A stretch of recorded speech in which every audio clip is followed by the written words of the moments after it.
Roger, how about something new? You played this last year. Come on, get your head out of your sacks. Shh, we're trying to hear. Well, I'm sick and tired of hearing your kid play the wrong notes. Where's my kid solo? At least you can see your kid. Why is my kid stuck way in the back? The conductor only plays his favorite. My kid heard that solo. You saying I did?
Good afternoon, everyone, and welcome to Manchester University as we bring you the Heartland Collegiate Athletic Conference football game of the week. The Spartans coming in at 1-2, and Mount St. Joseph, the Lions, coming in undefeated at 3-0. Today's game brought to you in part by Burtner Electric, serving greater Indianapolis and the surrounding counties. Also by the Morales Group, building better futures one story at a time. Piper Logistics, from warehousing to transportation, we do it all. And by Reynolds Farm Equipment, serving our customers and the community since 1955. It's a beautiful day, in fact, a perfect day for football. Troy Daragowski, along with my broadcast partner, Sean Krull. When I say perfect, it is a perfect day. It is a typical fall day. It is the 1st of October. Hopefully everybody reminded to wake Green Day up this morning because September has ended. But it is, you couldn't ask for a better day. And the two teams we're seeing today, only ones with W's in their column in the HCAC. Yeah, we're going to talk about the keys to these two teams, but if you talk about this line football team, they're playing pretty well here early. They are 3-0, coming in with Josh Taylor, arguably the best player in the conference, a dual threat running and throwing the football. They've got a lot of options offensively. But on the other side, Manchester has David Smith, who is a tank, who they're going to have to stop running the football. Yeah, we're going to feature those two players plus more coming up in just a few moments. When you look at Manchester, chance to play at home. We heard their coach earlier. We were down on the field. They've been like on this long road trip, seems like forever. They have not yet played a home game this season. He said they've been on, even with a week off, they still have not played at home. They've been off for a month, and so they're glad to be back home in the friendly confines of Manchester University. So it's going to be an interesting game. Expect a good crowd here from Manchester and a good football game in the very first game of the week on IndianaSRN and HCAC.tv. Let's talk. We're going to go to Keith Myers coming up in a few moments because he has the details on this weather. It's good. I tell you what, this is the kind of day you'd like to have every Saturday for sure. Oh, if we could snapshot this weather and keep it for the rest of the season, it would be absolutely perfect football weather for this conference. Well, let's start with Mount St. Joseph on our scouting report here in the pregame, a team that is 3-0. They won against Baldwin Wallace. That was a very close game, 31-28. They go to Alfred University. They win that contest 43-37, and then they beat Hope College 33-28. So they're 3-0, but three very close games. Talking to Coach Tyler Hopperton on the field before the game as they're warming up, he's like, we're 3-0, but they're three close games.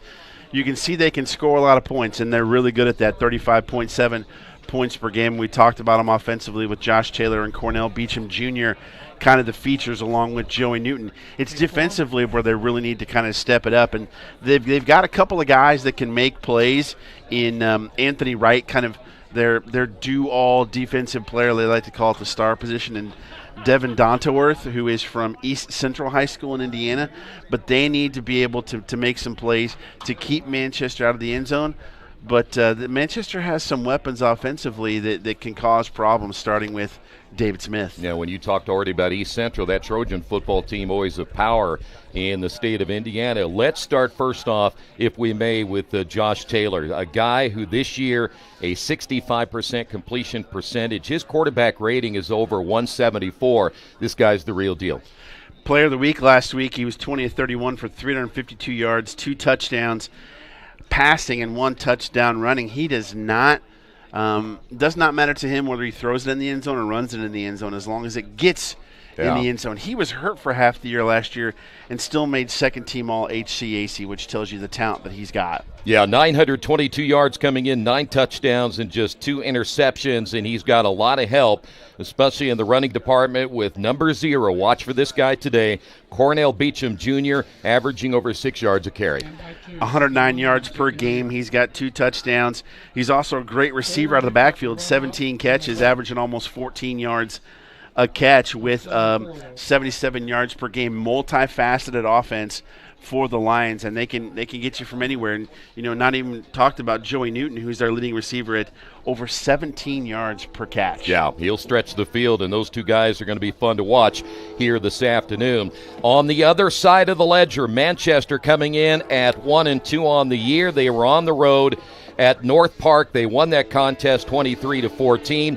They lose to Alma, that final 49-7, and then last week they lost to Greenville 49-22. They will need a great effort today on both sides of the football, but they've got some guys they can go to, and you mentioned one of them already in number 1, David Smith. Yeah, David Smith is just an absolute tank, 5'11", 195 from Indianapolis, Indiana, our neck of the woods, and they lean on him a lot, averaging 6 yards per carry, 100 yards per game. Only 1 touchdown, but he's the main focus of their offense. The problem is they lost their starting quarterback, Trevor O'Brien. He got dinged up early, so they're going with Eric James. But Coach Jensen said we might see O'Brien a little bit this game because he's starting to come back from his shoulder injury. And anytime you lose your starting quarterback, that's going to set you back. Yeah, you've gone through the entire camp. He gets most of the reps, and then all of a sudden he gets hurt. You got to start over again. But Eric James, a junior, 5'11", 160 pounds. He's out of Decatur Central High School, and in limited time this year, 14 of 30 passing, 112 yards, 2 touchdowns, and an interception. And it appears, at least talking to the coaches, that James is starting to pick up that offense a little bit more going into this game and feels more comfortable. He does. 26 yards per game, 2 touchdowns.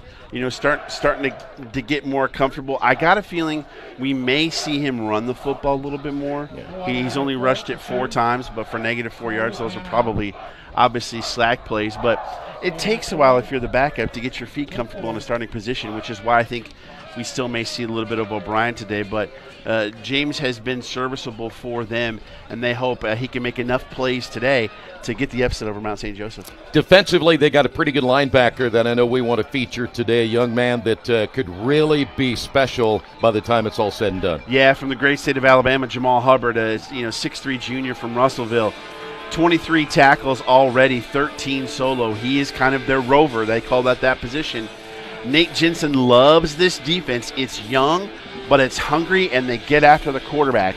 1 senior, and the rest are all sophomores, but they will come at you, and they will come at you hard. So Josh Taylor better be ready to get himself out of the pocket, because I got a feeling they're going to come after him quite hard today. Yeah, and you talk about Jaquan Williams, another guy that's a linebacker. This seems to be kind of the strength of that defense. He'll be featured a lot today as well. Yeah, 20 tackles on the year is the sophomore from Marion, Indiana.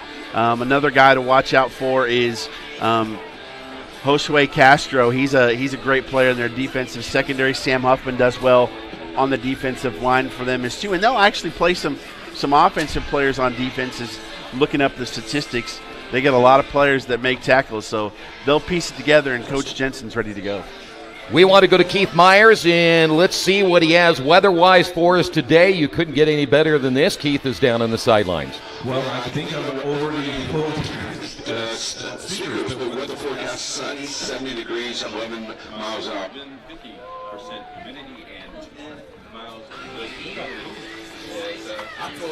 Guys, I have some technical difficulties. I'll be right back. All right, we'll get back to Keith in a couple of moments. You know, when you're running the sidelines like he does, he turns the mic on early and all that energy kind of sucks it out of the microphone. Yes, it does. We will take a timeout. Kickoff right around the corner right here on the HCAC Football Game of the Week. Hey folks, good to be with you for tonight's game. My name is Andy Simpson and I'm a licensed IHSAA football official, and welcome to Friday Night Football powered by IndianaSRN. On behalf of the 340 football officials, the IHSAA, the crew here at IndianaSRN, we hope you enjoyed tonight's game, and more important, don't forget to subscribe to the IndianaSRN YouTube page. As you're watching tonight's contest, I'm going to show you a few of our signals that will help you better understand the information we are trying to convey. Touchdown, safety, first down, holding or illegal use of hands, encroachment or offsides commonly known, false start or illegal formation on the offense, or a free kick scrimmage violation, face mask, intentional grounding, roughing the passer, clipping, illegal shift, illegal motion, illegal block, pass interference by the offense or the defense, delay of game, and the one signal we dislike and you as fans don't like seeing, unsporting. We'd like to thank everyone for tuning in tonight and following us on IndianaSRN. You can also tune in to the Football Weekly Show and Coach's Show every Saturday morning at 8 a.m. on IndianaSRN.org. Finally, if you've ever thought about becoming an IHSAA official,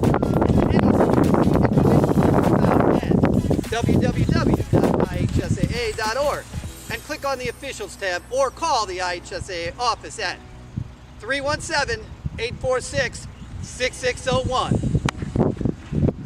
Now, sit back and enjoy the game.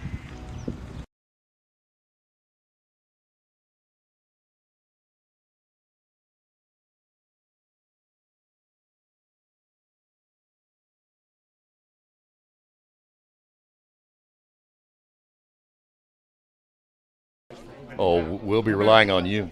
Back here at Manchester University, we're talking with a public address announcer right next to us. It's important to get the names right. We got grandmas and moms watching. Have to make sure we announce those names correctly. It's a team effort, believe me. It is. Both ways. Keith Myers is with us this time. Let's go back downstairs. Manchester is very busy today. 2 soccer games today, a women's game at 1, a men's game at 3. They play Hanover. Volleyball game tonight at 6 o'clock against Hanover. Don't forget our volleyball game of the week this week, Earlham versus Hanover. So we'll see Hanover a couple of times and Earlham in volleyball. You and I get to make that trip. And concession stand special, hot dog, popcorn, and a Coke, $5.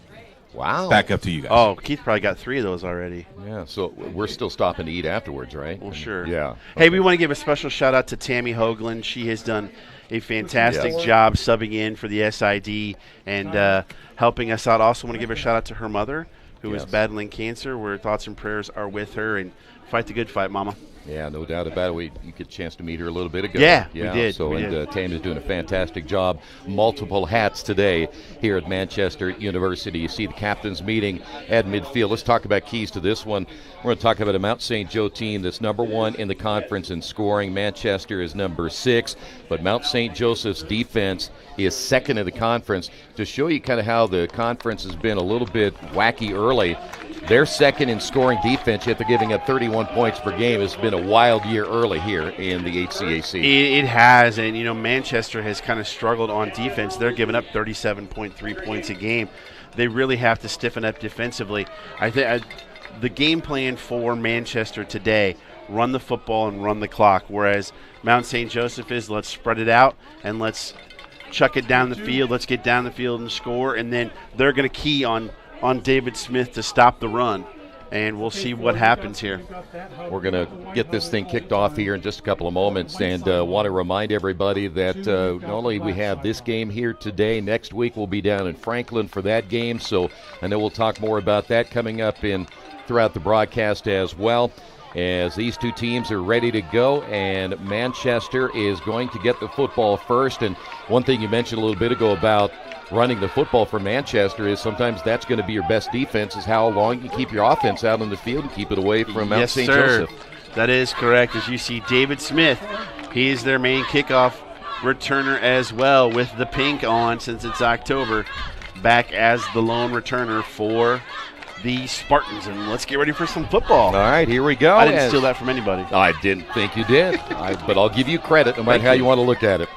Ball be teed up at the 35-yard line. We are now underway in our game of the week here on IndianaSRN. It'll be a short kick, but there will be a return from the 5-yard line. That'll be Smith looking for a seam, finds one 30, 35, out to near the 39-yard line, and a nice return by Smith, the graduate out of North Central High School in Indianapolis. And Coach Hopper is not going to like that, as he's the special teams coordinator as well as the head coach. You got to have good coverage and not let Manchester have a great starting field position as they do from their own 40. Well, as we mentioned, it'll be Eric James getting the start, the junior out of Decatur Central High School. He'll wear number 15, 5'11", 160 pounds. And the feature back will be David Smith, 5'11", 195, and a sophomore. Trips to the right side, hash mark left, and it'll be Smith getting the carry. Finds a hole over the right side and dives ahead all the way to the 49-yard line of Mount St. Joseph. Good start for Manchester. Nice job by Smith to put his foot in the ground and cut back right against the defense. Found himself a hole, got a first down. One play, one first down. Loving that. Manchester, by the way, first in rushing of the conference, 176 yards per game. And they'll have the football at the 49-yard line. Looking to throw out in the flat. Ball will be caught by Smith. Smith finds some running room after the catch out to the 45-yard line. Let's take a look here at the starting lineup offensively for Manchester. And there you see the quarterback, Eric James. Yeah, it's key for him today. They're starting him off again simple. Hand off to Smith, and then a little dump out to Smith on the right side. They're going to give him short stuff to work with to get into a rhythm so he feels good to try and go deeper down the field. And, of course, number 1 there, David Smith. It'll be 2nd down and 5, and looking to throw will be James. Comes near sideline and overthrows his intended receiver, Daryl Moss Jr. out of Homestead, Florida, just out of his reach. And it will be 3rd down. He was open on that play, just threw it out and let him a little bit too much. There's that Mount St. Joseph defense, and, of course, you talked about a couple of those players in the pregame, and if they can get things figured out defensively to go with that offense, they'll be pretty good. They will be. Donworth and Brophy will be a couple of names we'll say quite often, along with Anthony Wright. So big 3rd down play here from the 45-yard line of Mount St. Joseph. James to throw. Here comes pressure. Fires over the middle. He goes down hard. It'll be an incomplete pass. It was intended for LeVar LeSure, and it'll be 4th down. So a promising start to the drive. And let's see what the Spartans will do here as we now see the punting unit coming on the field. Good pressure from the Mount St. Joseph front 4. Made James get rid of the ball quickly. Couldn't let the route develop as he tried to go across the middle. And it's punt time. Trying to flip the field a little bit. Give Mount St. Joseph a long way to go to get to the end zone. So the Spartans on their first possession will have to punt the football away. This is a wobbly kick and a short kick, and that's into the wind. The wind is coming from our left to right. So it will be Mount St. Joseph football at about the 28-yard line, 1st and 10. Mount St. Joe, number 1 in scoring, number 1 in total offense. So they can put some points up on the board, 473 yards per game in their first 3 games. You can see Cornell Beecham Jr. back there for the punt. Once it looked like it was going to be short, he's waving everybody off. And now we go empty set to start. And 1st and 10, quarterback Josh Taylor. Trips to the near side, hash mark left. He'll look to his left. Ball caught, a little slant in pattern. Running room, 35-40. Stiff arm, 45, and finally brought down on the near side. But a great pass and a nice gain after the catch. And right now, Mount St. Joseph in business. Got a nice little rub route with the referee there across the middle. Used him to his advantage. Great blocking, too, by the wide receiving core to get him extra yards. Yeah, take a look at the offense right there. And, of course, Josh Taylor, the quarterback, leading the way. And Cornell Beecham Jr., a guy who's going to be very special today. And Josh Taylor, only a junior. So, first down and 10, football at the 49-yard line. This time they run it over the right side. Big hole again, first down and more inside the 40. And two big plays to begin this drive for Mount St. Joseph. And now we'll take a look at the Manchester defense. And there's a couple of key players there that you talked about in the pregame. Yeah, you got to take a look at Sam Huffman on the defensive line. He's big for them today, as is Markel Jackson defensively in the defensive backfield. But they got to get a stop here. Two big chunk plays for the Lions early. Cornell Beecham, the carry on that last play. As you see Taylor to throw, has plenty of time. He's going downfield and almost intercepted. I think that was number 3 deep there for Manchester. That is Smith, the safety. And so it falls incomplete. It'll be second down and 10. It looked like the receiver broke off the route and Taylor wanted to go deeper, but he had already stopped. That was Austin Brock, the intended receiver, number 6, a fifth-year player out of Gainesville, Georgia. So it'll be second down and 10. Hash mark right, twin set of receivers to each side. Lone setback will be Beecham Jr. He'll go out on the flat. Ball near side. Big time hit, but the catch made by Joey Newton. He holds on.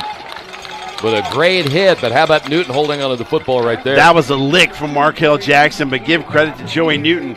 He knew it was coming, took the lick, and held on to the football. That is the sign of a good receiver. Football will be placed at the 33-yard line, so it'll be third down and 5. Well, you hear those footsteps are coming. A lot of guys like to short arm it. Newton took it.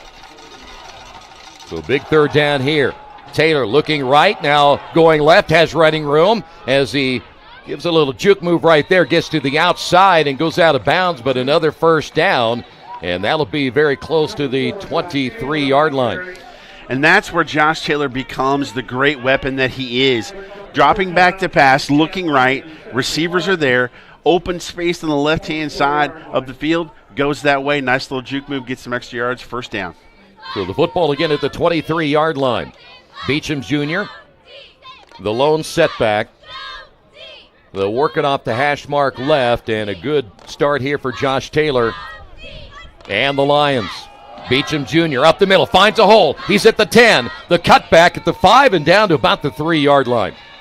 Wow, he is a man on a mission. They cannot stop Cornell Beecham Jr. as it will be first and goal, and just right up the gut. You want to take the soul of a team, run between the tackles, and take the life right out of them. Boy, he is built like a truck, too. If you get a look at him, he is solid. Beecham Jr. over the right side into the end zone, 3 yards out and a touchdown.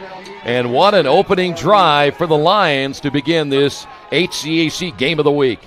Wow, that was almost like a hot knife through butter, and Manchester's got to figure some things out defensively because that was impressive. And boy, Cornell Beecham Jr. is quite a player. By the way, if you're wondering, he is 5'8", 195 pounds. He's solid. Cincinnati, Ohio, Winton Woods High School alum. So the extra point. The kick is on the way, and it is good. Early start for the Lions. They lead at 7-0.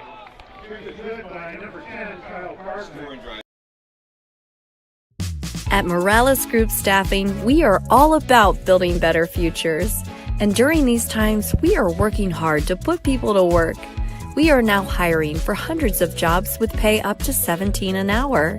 Visit our website at moralesgroup.net or text JOBS, JOBS, to 317-472-7600 to apply now and get hired today.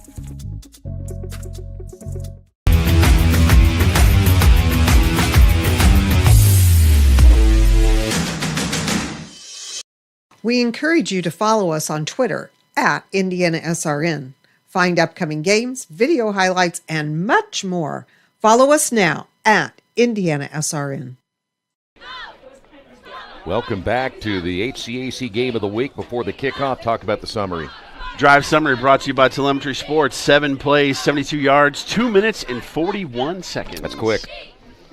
Speaking of Telemetry Sports, we'll have some of their stuff today where you can see the speed of the athletes on the field. Pretty cool stuff. So Mount St. Joseph, the early lead. Kyle Farfsing will tee it up again at the 35-yard line. And this time it'll sail into the end zone. Has a little bit of a breeze behind him as he'll take it out to the 25-yard line. Taking a look at this one. Just right up the gut again to Beecham. Gets that little seal. Goes to the right, found the hole, and stuck it in the end zone.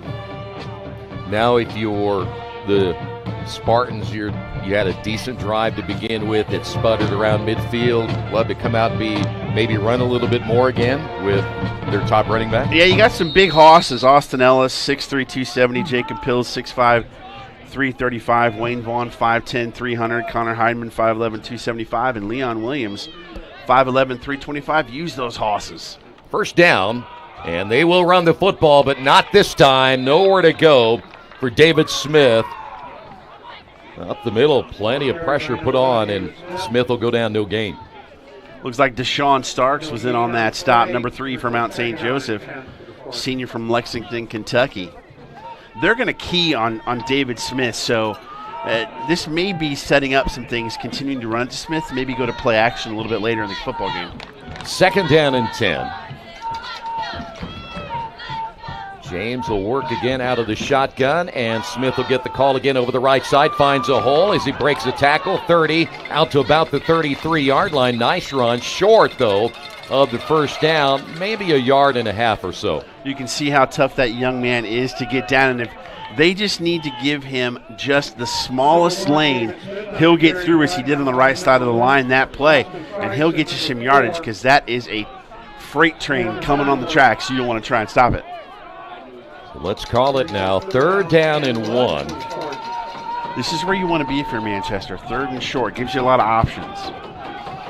2 receivers split wide left. Hash mark to the right. And the official near side will say we've got a timeout called by Manchester. 7-0. Mount St. Joseph with the lead. My name is Brittany. A little thing I love about the egg white grill is the toasty English muffin. It's toasted perfectly. It's just a little crispy, but not like hard crispy, but just crispy enough that when you bite into it, everything is perfect. My name is Curtis, and I love the egg white grill because the egg itself, it's like soft and fluffy, like a pillow. I wouldn't eat my pillow, but I'd eat the Chick-fil-A breakfast egg white sandwich for sure. They say nice guys don't finish first. So maybe it's time to reconsider what it means to be first. It's about being your best, but knowing you could be even better. It's being present, but respectful of history. You sure you want to make that move? It's donating something more valuable than money. It's believing in yourself and something bigger. It's coming from different families, but treating each other like brothers. It's not just being a man, it's being a Mason.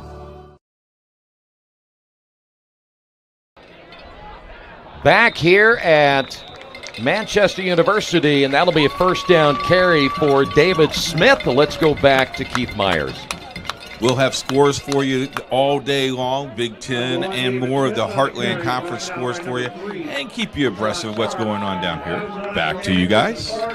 He's got an easy job today. Oh, man, with the weather, that's I know. perfect. I just got to make sure. I hope he puts sunscreen on his head. I do, too. So it doesn't burn the top of it. And we know where he is just by locating his golden dome.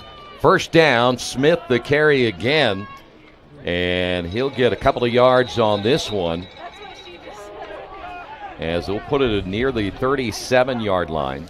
The hope if you're Manchester is that Mount St. Joseph's going to start to sneak those safeties up in the box to try and stop David Smith, and that's when you can get somebody behind him with some of the speed they've got, Joseph Powell, Duriel Moss Jr., and maybe get a big hitting play. Mount St. Joseph, by the way, 4th in the conference in their first 3 games in total defense. 2nd down and 8, trips to the left. Like David Smith had to come off for a play.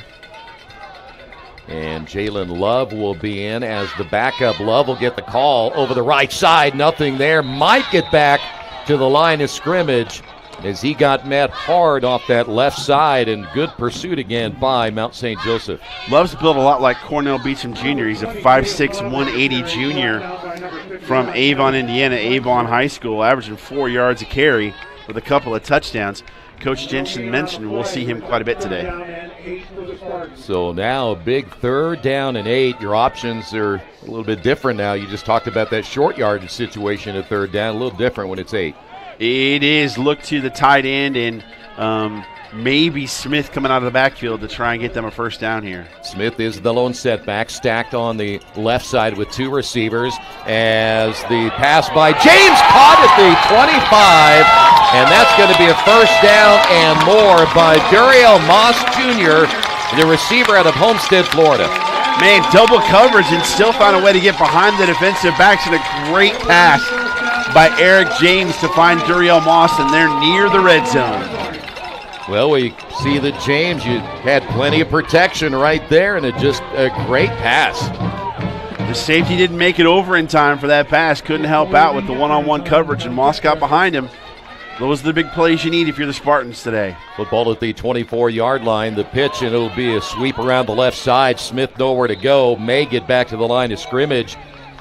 That defense to the outside, very, very tough there for Mount St. Joseph. It's interesting for those of you who aren't really in tune with the terminology of football. That is technically a pass. That little pitch forward, you would think it's a handoff, it's a run. No, it is actually a pass in the stat sheet. So we're looking at 2nd down and 10. The impressive drive after the pass to Moss, as James will have his lone setback being Smith. They'll throw it out in the flat. Ball will be caught down at the 20-yard line. That's number 18, Joseph Powell out of Beach Park, Illinois. 6-foot senior from Zion Benton High School. You have to cash in with points if you're Manchester to answer the touchdown drive from Mount St. Joseph. Preferably actually getting in the end zone, but you need points, period. Well, they're technically right at the red zone at 3rd down and 6. James will have Smith as his lone setback. 3 receivers with 2 split wide to the left, man in motion from left to right. Smith will get the call up the middle, takes a hard hit. He'll get down near the 17-yard line, but it'll be shy of a 1st down. Field goal kicker for Manchester is Matthew Mason, 1 of 3 of the year with a long of 29, and they have had 2 field goals blocked. So they either make it or they get a block, but it looks like they're going to go for it. So they're going to call this 4th down territory and go for it on the 4th down as you see Lejeune come out of the ball game. This time trips to the left. 4th down, we'll call it 3. Watch Smith coming out of the backfield. Yeah, he's the lone setback. He's going to get the call, trying to bounce to the outside. He's not going to get there. Ooh. So the 4th down call comes up empty, and for Mount St. Joseph, they were in there in force, and several different players able to come in and get the stop. That's a big stop there for the Lions. 10-play drive denied on a 4th down play. That hurts. You wanted some points on that drive. Now you got to give the ball to Mount St. Joseph. Your defense has to rise up and make Mount St. Joseph punt the football on this drive. Well, sometimes, again, it depends on the confidence you have in your kicker, right? I mean, they kind of felt maybe they didn't have much of a choice right there.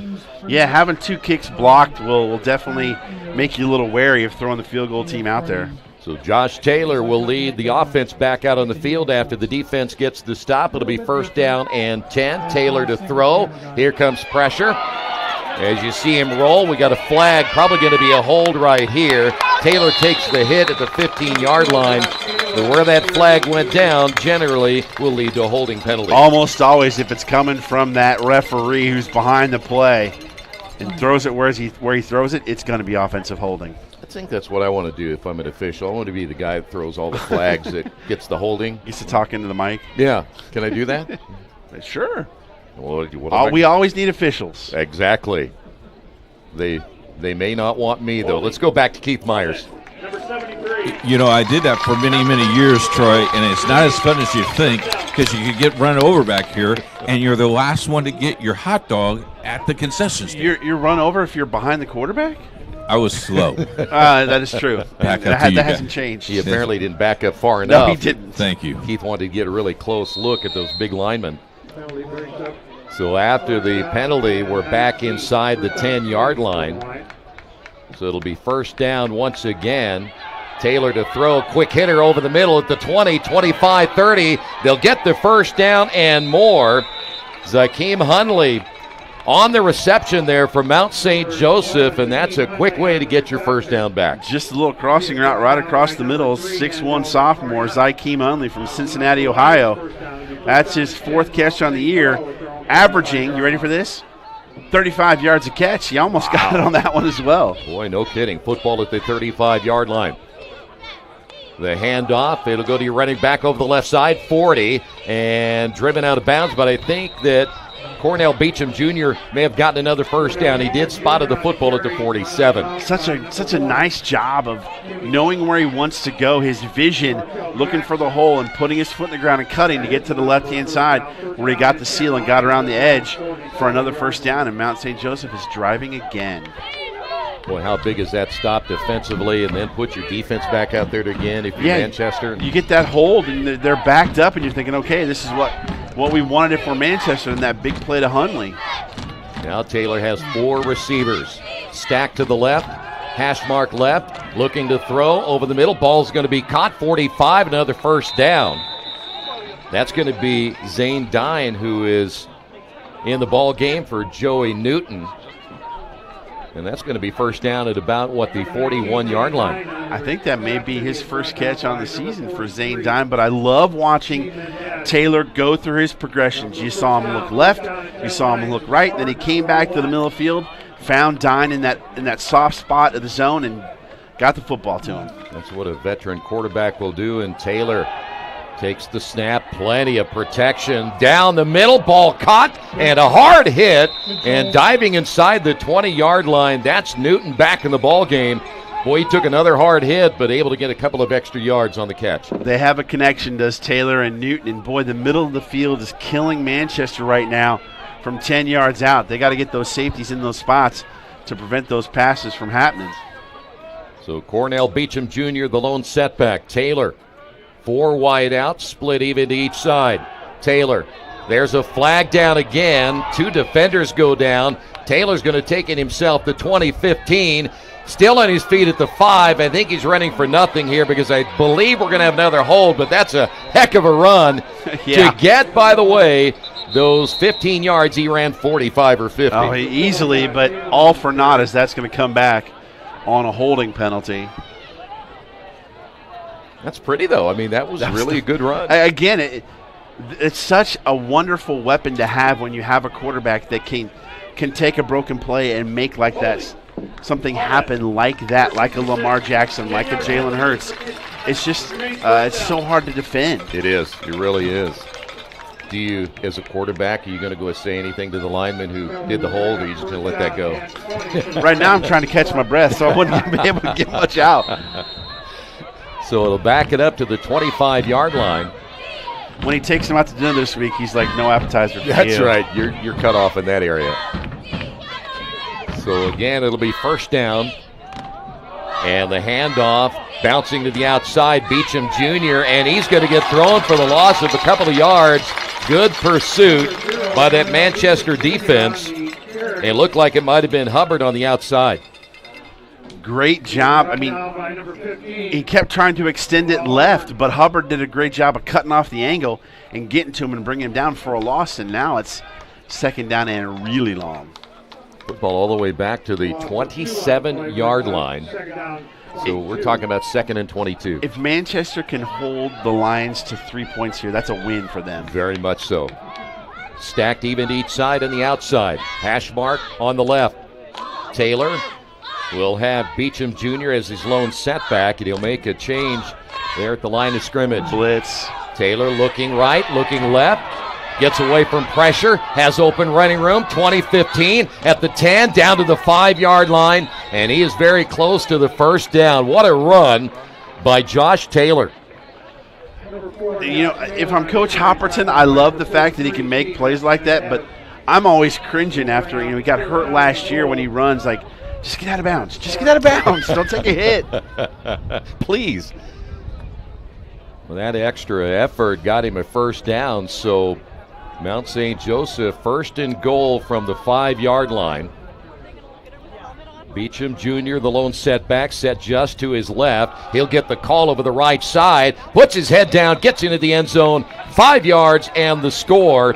And Mount St. Joseph, even though they had a couple of holding penalties that marched them back, they're able to get down the field and score just under a minute to go here in the opening quarter of play. Mount St. Joseph with their second touchdown. I just got my 5th WASP, I think, in the booth. You're leading everybody, by the way. I am. And I'm perfect, too, 5 for 5. You are. Yeah. You haven't missed yet. You're really good at that. I try. Extra point attempt will try to make it 14-0. A low snap. The kick is on the way. It is good. The Lions lead it 14-0.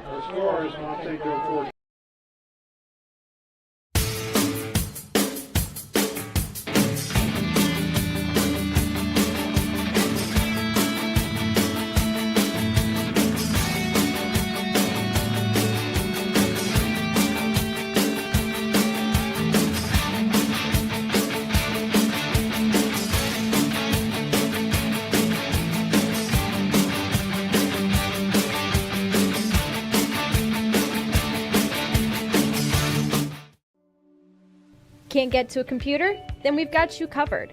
Just go to the IndianaSRN app and stay up to date with all of your favorite teams. You can watch live coverage or relive the experience with our on-demand service.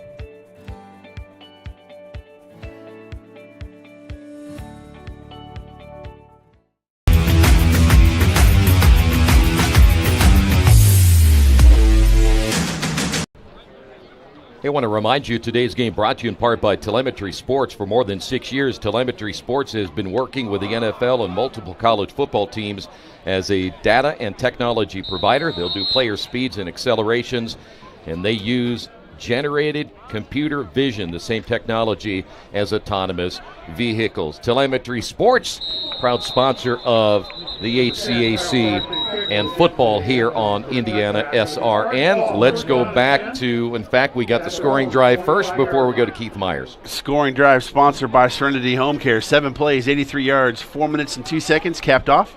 5-yard touchdown run by Cornell Beecham Jr. Now let's get an update from Keith Myers. Other games going on at the Heartland Conference. Franklin leads Bluffton at the end of 1, 10-0. Hanover Defiance is scoreless, and Anderson is scoreless. We'll be checking those scores and throw it right back up to you guys. All right, Keith Myers once again joining us. A little bit of a delay as we're looking toward the near sideline, and we want to take a look at the Manchester Telemetry Sports pass play. You can see once he catches it, catching it. 5 yards will be added on to the We had to slow down for that, though. He was too fast for it. So it was a penalty down on the field, and it was called against the Mount St. Joseph Lions. And so they'll have it at the 30-yard line. Illegal formation there. So let's see what Manchester's going to do here with Eric James. Their third possession. They had a big play. You saw it right there moments ago in their last possession, but then stalled at the deep in Mount St. Joseph territory. The handoff over the right side. Jalen Love gets a nice gain near the 36-yard line. Nice little misdirection there to Love. And again, he's another tough guy to bring down. Both running backs for Manchester are just tough, gritty players. Yeah, Jalen Love only 5'5", though, but he's very compact. I love kids like that because they have an attitude like, oh, really? You think I'm that short? Yeah, Watch me don't play. Think I can do it? Yeah. Exactly. Second down. Love will get the call again over the right side, and he might get a half a yard there. There wasn't a whole lot of running room over that right side at all. Good job defensively there by Mount St. Joseph. Looked like Noah Hammond was one of those there for the Lions. You know, we had a lot of players in this game from the Indianapolis area where we're from. Fun night in high school football last night. Had some teams from Missouri and all kinds of other places as the first quarter seems to be over. It is over. After one, it's Mount St. Joseph 14, Manchester nothing.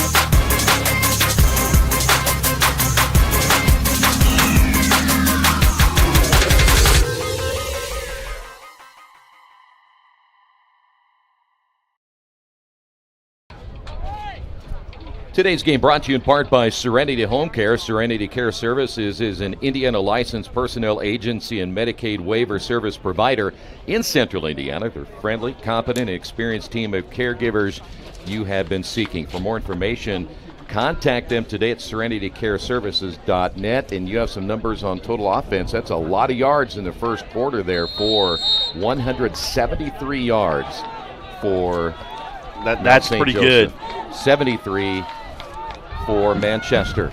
Second down and 4. Looking to throw is James. Little screen pass over the middle. Ball caught 40. First down.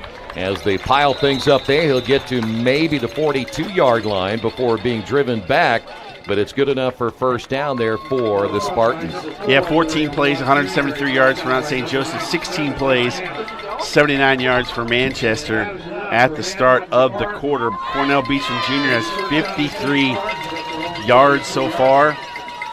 Josh Taylor, 32. David Smith, 25. That last catch made by Duriel Moss, who had that big catch in the opening period of play. Quarterback keeper over the left side. This will be James. James, another big run, close to the first down. He might be shy by about a yard.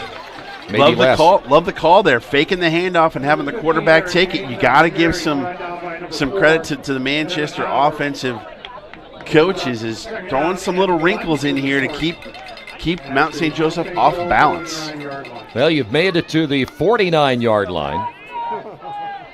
So good start for this drive. Points are pivotal here for Manchester. Yeah, you don't want to give that football back as quickly as Mount St. Joseph can score. The longer you hold on, the better. James rolling to the sideline. Up for grabs, and it's going to be out of bounds. But a close interception attempt right there. Mason Owens tried to do the toe drag swag as a defender. Almost got it. But Smith lofted that one out there, up for grabs, and Owens came over to try and make the play, but that was close. Yeah, James kind of let that one hang up a little bit too long, didn't he? Yes, he did. So it's going to be second down and 1. I don't really mind the play call too much because, again, you're only at second and 1 now. Yeah, so. yeah. We'll take that back. The down marker down there's third. I look at the scoreboard. It says second. It is actually third down and 1. Hand off up the middle, and it's going to be the first down and the carry, Jalen Love. Haven't seen David Smith in a while. Yeah, I know. At one point he came off and he had like his arm covering on. The pink arm covering came off, but I'm not sure what has happened, but he is on the sideline. Yeah. See him right down there to our left, so apparently injury-wise he's okay.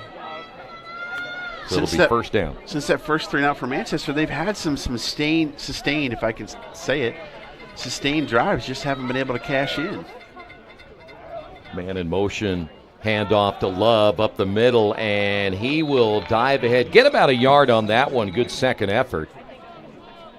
Evan Schlenksker from Fairfield, Ohio, a junior with that tackle. And that tackle was very reminiscent of the one that we saw that Tua Tagovailoa took this Thursday night against Cincinnati. That was not pretty. Oh, that was scary, wasn't it? Very scary. That just shows you the type of football game or the type of game football is. It is a violent game.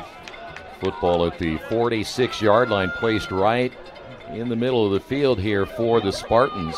Looking to throw, and a quick hitter, 40, and looks like another first down. Went to the tight end this time. And we've got a flag down. Yep, back at the 44-yard line. This might be a hold again. Abiagum with the tackle, or for the catch from Chicago, I believe. They're going to say, actually, it's going to go against Mount St. Joseph. They might have roughed the quarterback. Roughing the passer. Yeah. Defense, number 33. 15-yard penalty from the end of the run. First down. Jacob Ferguson with the penalty, and that puts Manchester in great field position. And again, you have to have points on this drive. I can't overstate that enough.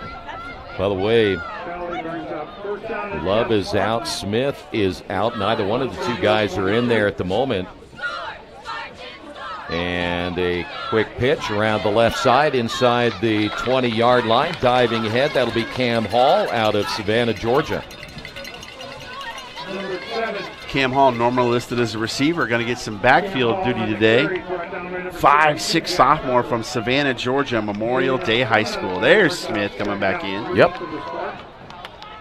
So Smith has been on the sidelines for a while. Football at the 16-yard line. It'll be second down. Trips to the near side, hash mark left. And they'll fake the handoff to Smith and drop. There's your tight end, and he just made the catch a couple of moments ago. This time couldn't hold on. Oh, right between the numbers, and maybe, just maybe, James should have thrown the off-speed pitch there instead of the heater.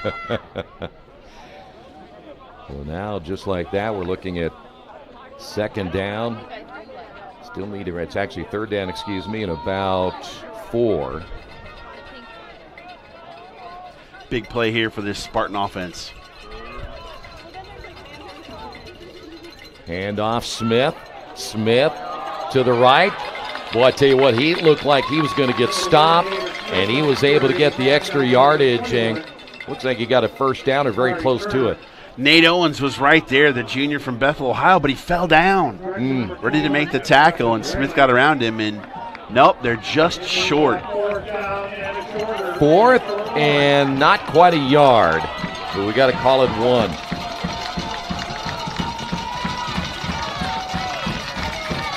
Well, they're definitely going to go for it right here. I think my bet might be on Smith by the way the play clock is down to 7. Yeah, they're going to have to take a timeout here. So they will not get the play. In fact, they wait until it gets down to 0 and call the timeout. Right now, Mount St. Joseph leads it 14-0. Manchester, that's their second charge timeout. From warehousing to transportation and everything in between, Piper Logistics does it all. Centrally located, Piper Logistics has 2 warehouses in Indianapolis and a warehouse in Cincinnati, Ohio. Piper Logistics houses over 1 million square feet. Along with our transportation department, we can provide service to half the United States markets.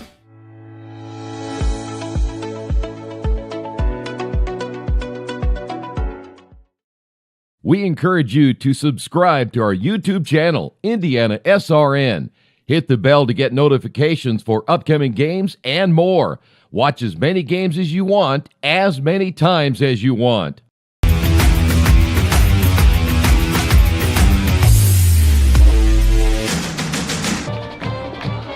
Welcome back to Manchester University. Let's go down to Keith Myers. I was with the band. Earlier. Here's some updated scores. Franklin leads Weston 10-0. They're halfway through the second quarter. Rose leads Anderson 14-0. Just started the second quarter. And Defiance is beating Hanover 7-0 late in the second quarter. Big play here for Manchester. James out of the shotgun. Smith gets the call. Smith gets hit at the line of scrimmage and then gets ahead to about the 9-yard line and a big first down run. Second effort there gets it done for David Smith, and man, oh man, did they need that. First and goal from the 9. Well, That is a huge, huge first down for the Spartans. Now, what did they dial up here? We've talked about it before. Money that folds versus money that jingles. You need money that folds right here. You got to get it in the end zone. I think we're going to see number 1. And he will stay in the ball game. They fake the handoff. Rolling will be James to the end zone. Did he stay in? And he holds on. Yes, touchdown.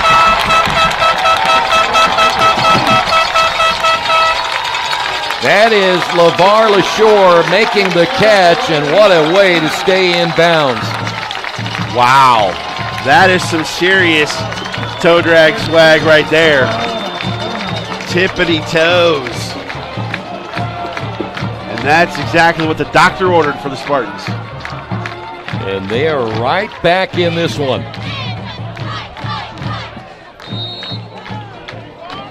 So now, the important extra point. And the 2-point conversion is no good, and so the gamble there come up empty. But still, it's Mount St. Joseph 14, Manchester 6.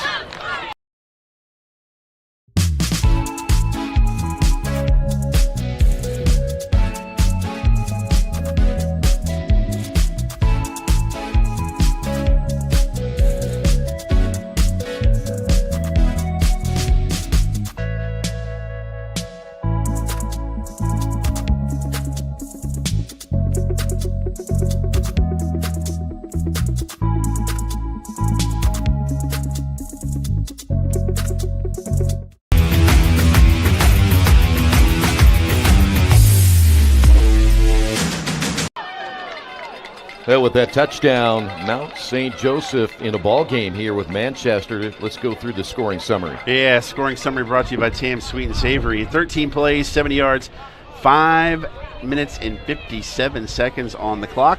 14-6, 9-yard touchdown pass from Mr. Eric James to LeVar LaShore with a pretty little toe drop on the sidelines. Yeah, that was a great catch. So now with the wind at their back, Spartans will kick it off. It'll be a short kick, and smartly letting that one go into the end zone was Zakeem Hunley. So now taking a look at the touchdown. Watch the footwork on this catch by LaShore. Yeah, that you couldn't get any better than that. And the beautiful part was, too, is James put it where only LaShore could catch it. That way, if he didn't, no harm, no foul. You got another play. Exactly. So let's see what's up with the Lions here offensively, as they'll take over 1st and 10 at the 25-yard line. They're going to open up with trips to the right side. And the handoff run around the left side, and a gain of about 4 on the carry. That's number 31, Mariano McKenzie. McKenzie getting his first carry. 5'11 junior out of Owensboro, Kentucky, Apollo High School. 4.3 yards per carry so far on the season. Well, much like we saw Smith coming up, Beecham Jr. not in on this series, at least at the moment. It'll be 2nd down and 6. Taylor to throw, flushed out of the pocket. Now has running room, and he can also throw it. He's going to run it himself, 30, 35, and wisely takes Sean's advice and goes out of bounds. I think you may have heard me from up here, but again, just another great broken play where he changed direction a couple of times. We have lost the scoreboard. It says 0 on the clock and first quarter, so there's some issues with the clock, and hopefully we'll get that fixed here pretty soon. I'm sure Keith will be on top of that here in a moment. Yeah, the officials will probably keep the time on the field as they do when issues like this take place. Is that kind of like in the Airplane movie where they pulled the plug out and said, I'm just kidding, and they plugged it back in? Somebody's messing with us right now. I'm not old enough to remember that movie. Oh, yes, you are. I tried, right? So they will work on that and get an opportunity. We'll, again, talk with Coach Myers. This is always a frustrating part. Yeah. I know they're a little short on staff. I know the drive started at 10:04. Okay. Result of the play is a first down. Game clock is out. We'll keep the time on the field. Current time is 9:45 in the second quarter.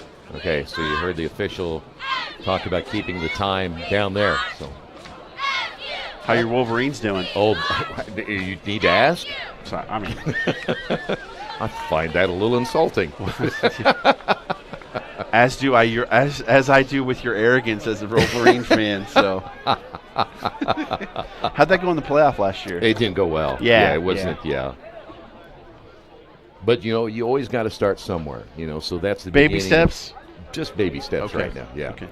That's what I know Harbaugh's been around a while, but still baby steps. That's what my program is doing, like millimeter-esque baby steps. But we'll do what we can. But you're winning today. Hey, I'm not going to jinx it. That's right. So I think they got everything fixed on the We will use the board on the field.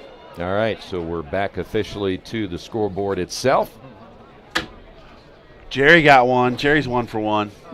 Jerry got one a little bit ago. I think he's a 2 for 2. Oh, he's a 2 for 2? Yeah, I saw it. Yeah. We're going to have a whole slew of them in front of us here. 5 for you and 2 for him. First down now for Mount St. Joseph. Beecham Jr. back in the ball game. Nope, he is still out and looking to run the football. Nowhere to go.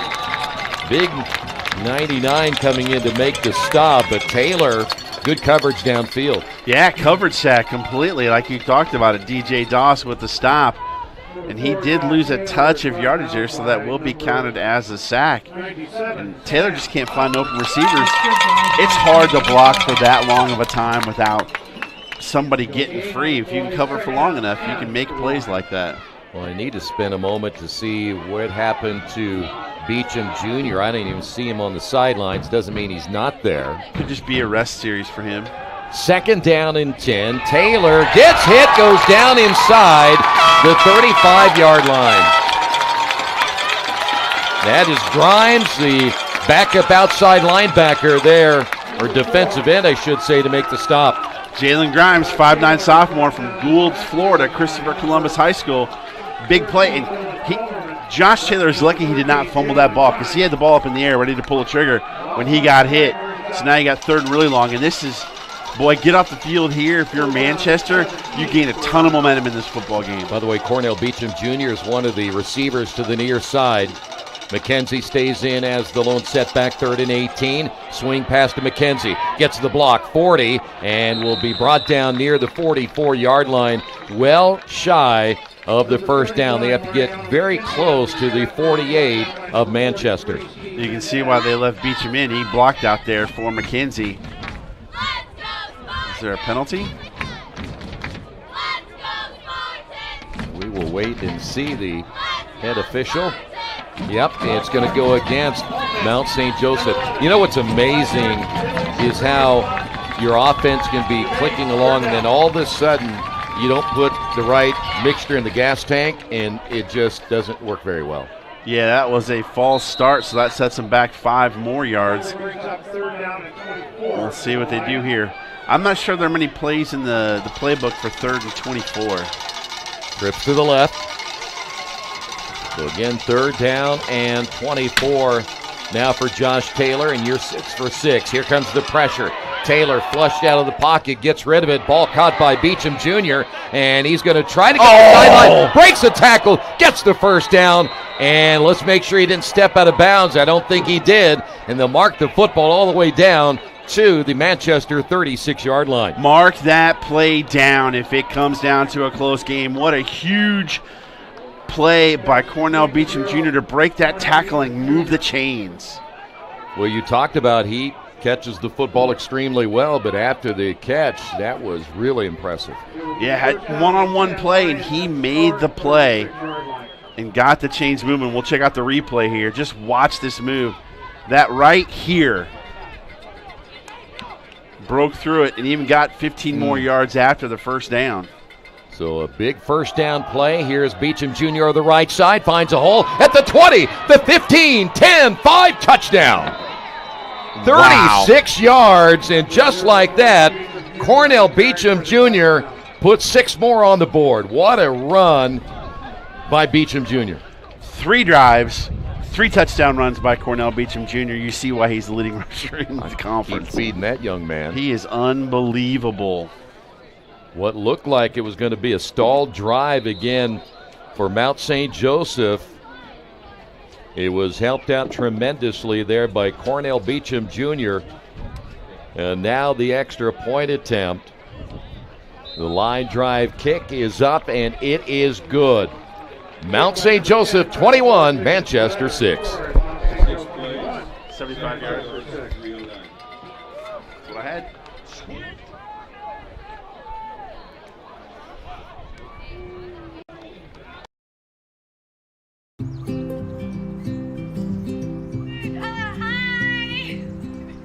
You're good at making big announcements.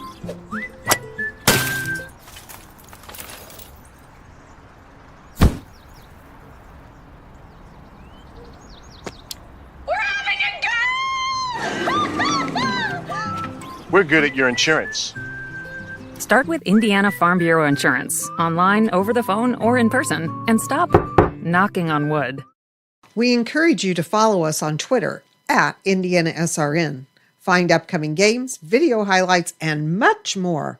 Follow us now at IndianaSRN. We encourage you to follow us on Twitter at IndianaSRN. Find upcoming games, video highlights, and much more. Follow us now at IndianaSRN. You see the deep man David Smith ready to receive the kickoff. It'll be a short kick. And inside the 20, it will be fumbled and then picked up, and the return out near the 25-yard line. Looked like Cam Hall on the return. Let's get the summary of that last scoring possession for Mount St. Joseph. Scoring drive brought to you by Pat Cherry Insurance. 6 plays, 75 yards, 3 minutes and 9 seconds. Capped off by this 36-yard touchdown run by Cornell Beecham Jr. You just saw that, and man, oh man, that young man can play. He made that look pretty easy, didn't he? He did. Wow. He's something else. Well, the Spartans coming back out. Look like, again, they're right back in the ball game, and they can be right here again as they'll start their drive at the 25-yard line. David Smith will stay in as the lone setback. Man in motion, handoff. Smith starts right, cuts back up the middle, gets a couple of there, but not a whole lot of running room. Looked like he may have had some space on the right-hand side of the line as he came through, but chose to cut back inside between the tackles. I mean, it's hard to criticize that when we're up here and they're down there, but man, oh man, had one DB to beat with the blocker out there, but James and Smith are still doing really well for this Spartans offense. Football will be placed at the 28-yard line.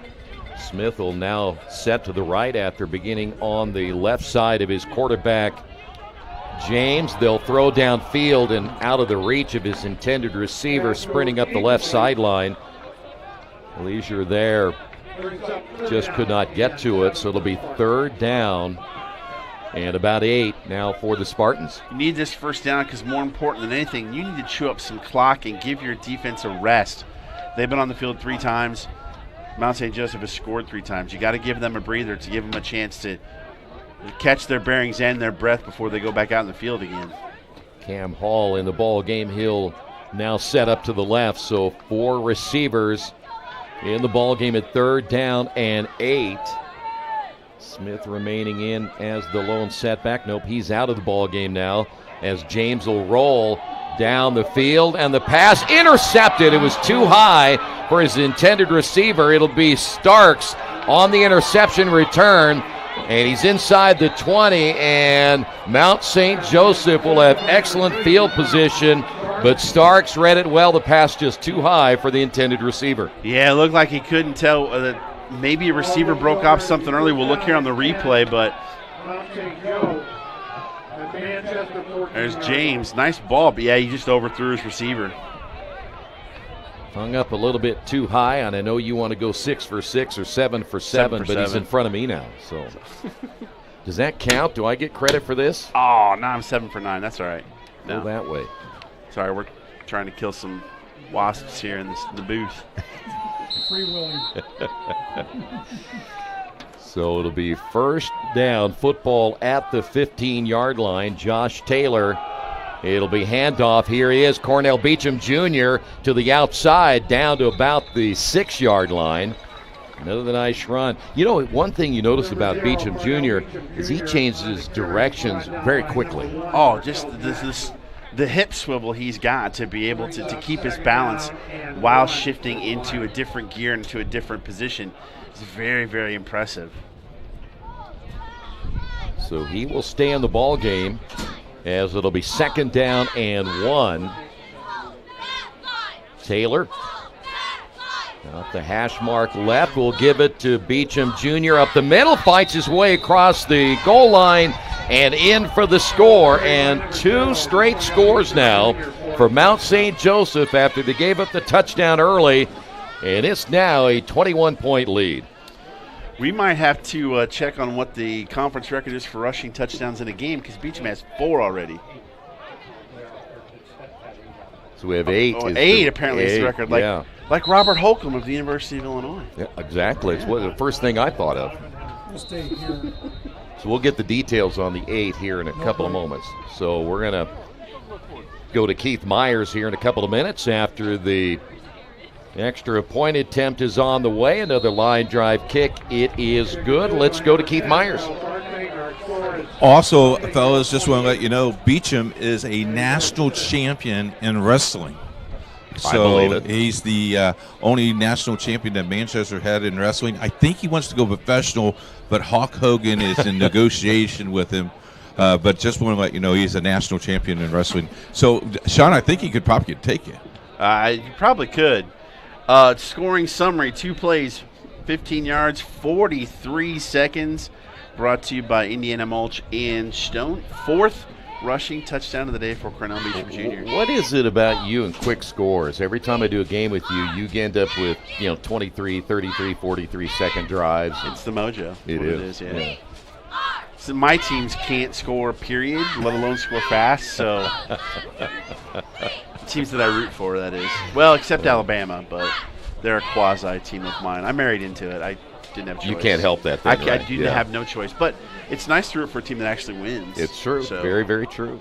You know that being a Wyoming fan, correct? Well, yeah, nobody beats. Well, Illinois beat the Pokes, but that's right, baby. I got 364 days. Yeah, when you go to Laramie, it'll be a different story. Oh, I'd love to go to Laramie. 7,220 feet high. All right, kickoff. And now let's see what Manchester can do here from the 15-yard line. This will be the running back, David Smith. Nice return outside the 35-yard line, and it'll be first down now for Manchester. So 8 touchdowns rushing is the record in conference. Crazy. That's impressive. Yeah, that's a big day, and I would think you'd get a steak dinner out of that. I would hope so. I do remember, I'm trying to think how long ago it's been. It's been a while, but I remember watching the game where Marshall McDougal of Florida State hit 6 home runs in one game. Oh, my. Yeah. I mean, in the pros you think 4 is like the standard, but he hit 6 in crazy. One game. You really better be in a zone there. Oh, huh? I think that's outer space. Football at the 39-yard line. Smith starts up the middle, bounces to the outside, gets a nice run. Out to near the 48-yard line. This young man can play. Great vision there. The play was designed to run through the gap where the right tackle and the right guard was, and it was jammed up, so he just cut left and got 9 yards out of it. Just a fantastic play. Yeah, that kind of move reminded me of, again, Beecham Jr. and what he's able to do, because Smith just did it right there, and it was that quick. Yeah, just lightning fast. Trips to the near side. Looking to throw will be James. Sideline, ball caught 49, driven out of bounds here on the near side. Is that Powell? 19. Pass is complete. It'll be a first down. And that is not for Manchester Spartans. By the way, Joseph Powell out of Beach Park, Illinois, making the reception. 47-yard line. Well, this is big, too. They get some points right here. Yeah. Before the half. And not letting MSJ get the ball back either. Exactly. Here's Smith over the right side inside the 40, and a tough run again, close to another first down. I can't talk about this kid enough. The way he let his linemen set up the play. Most guys would try and hit that hole. He kind of juke stepped and just waited and let the lineman get out there in front and then right behind him, and it looks like we're going to have an unsportsmanlike penalty. Yeah, it was getting a little chippy on that last tackle. I think they thought Jacob Ferguson did some extracurricular activity against David Smith, and then somebody said something, and it looks like it's going to be Nick Stevenson who's going to get the unsportsmanlike conduct call. And that is not going to sit too kindly, as he got sent over to the bench quickly, as you would expect. Well, there was no reason to say anything there. The play was over, and Smith got pulled away from the pile, and then they just kept chirping. And that's his first. He gets one more. We saw it in our first game. Yeah. And that was a huge turning point in that football game. Yeah, Defiance lost their best defensive player. Coltrane got 2 in the first half, and Kalamazoo took advantage of it. So that will be a first down now for the Spartans. Handoff Smith up the middle, big hole, nearly runs over the official, gets down to the 11-yard line. See, and that's the other thing about that. If you don't keep your cool, you just allowed Manchester to keep this drive going strong. 100%. We got to give love to the big boys up front. Ellis, Pills, Vaughn, Heineman, and Williams creating the holes for Smith. Smith is going to come out. He was a workhorse, as you see Jalen Love come back in. He just needs a little break right here. Yeah, he's gassed, but that young man has gotten his work done today. So it'll be Love on the carry. He gets cut down quickly at the 10-yard line. Number 20, Jalen Love on the carry. He is brought down by number 51, Evan Slanksker. Schlanksker gets credit for the tackle. So they're going to be second down at about 9. They can get the first down if they even get to that 1-yard line, so they get an extra 4 there, and Smith is back in. Well, just needed one play, I guess. He's ready to go. Cam Hall, one of the 2 receivers, split wide to the left, hash mark to the right, so the open field and the wide side to the left of Smith, as well as his quarterback, James. James looking to throw, sidearms it to the end zone, touchdown. Wow. That'll be Duriel Moss Jr. on the reception, and Manchester comes back and puts 6 on the board. Nice little Patrick Mahomes-esque sidearm throw from James to Moss Jr. You know, I saw him do that in warm-ups. He had dropped a football, and when he turned and picked it up, he sidearmed it to the end zone, so he had a little practice at it. He not just sidearmed it, he threw it into a tight window. Yes. And that's a big score for the Spartans. This will be Matthew Mason on the extra point attempt, and it is good. And just like that, Manchester right back in this ball game. We'll get the scoring summary here in just a couple of moments. Just over 2 minutes remaining here in the first half. That is huge for the Spartans. We said they really needed to get that one. 6 plays, 65 yards, 2 minutes and 47 seconds for the Spartans. Brought to you by Telemetry Sports. And I want to remind you, today's game brought to you in part by Tam's Sweet and Savory Cafe. Great atmosphere for breakfast or brunch. I know you're waiting for it. Open Wednesday through Sunday, 8 a.m. until 2 p.m. Tammy and her staff waiting to serve you and your family. Try the biscuits and gravy. And Keith also likes the quiche and recommends the BLT with lots of mayonnaise. Yeah, I know. Tam's located at 6427 Oakland Road in Indy. And by the way, the sound effects brought to you by Sean himself. Let's go back to Keith Myers. What is wrong with extra mayonnaise? Oh, it's the most disgusting thing on the face of the earth. I'm telling you, fellas, you got to go to Tam's. I went Friday before pregame on Friday night, got my sandwich. It was delicious. Back up to you. With the extra mayo. All right. Here's a return by Mount St. Joseph. Outside, 20, 25, 30, 35, and across the 40. Nice return. Was that Hundley? I think that was Zykeem Yeah, Hundley. that was Zykeem Hundley. We've got a telemetry sports replay here. That is Beecham Jr. Yeah, big third down play.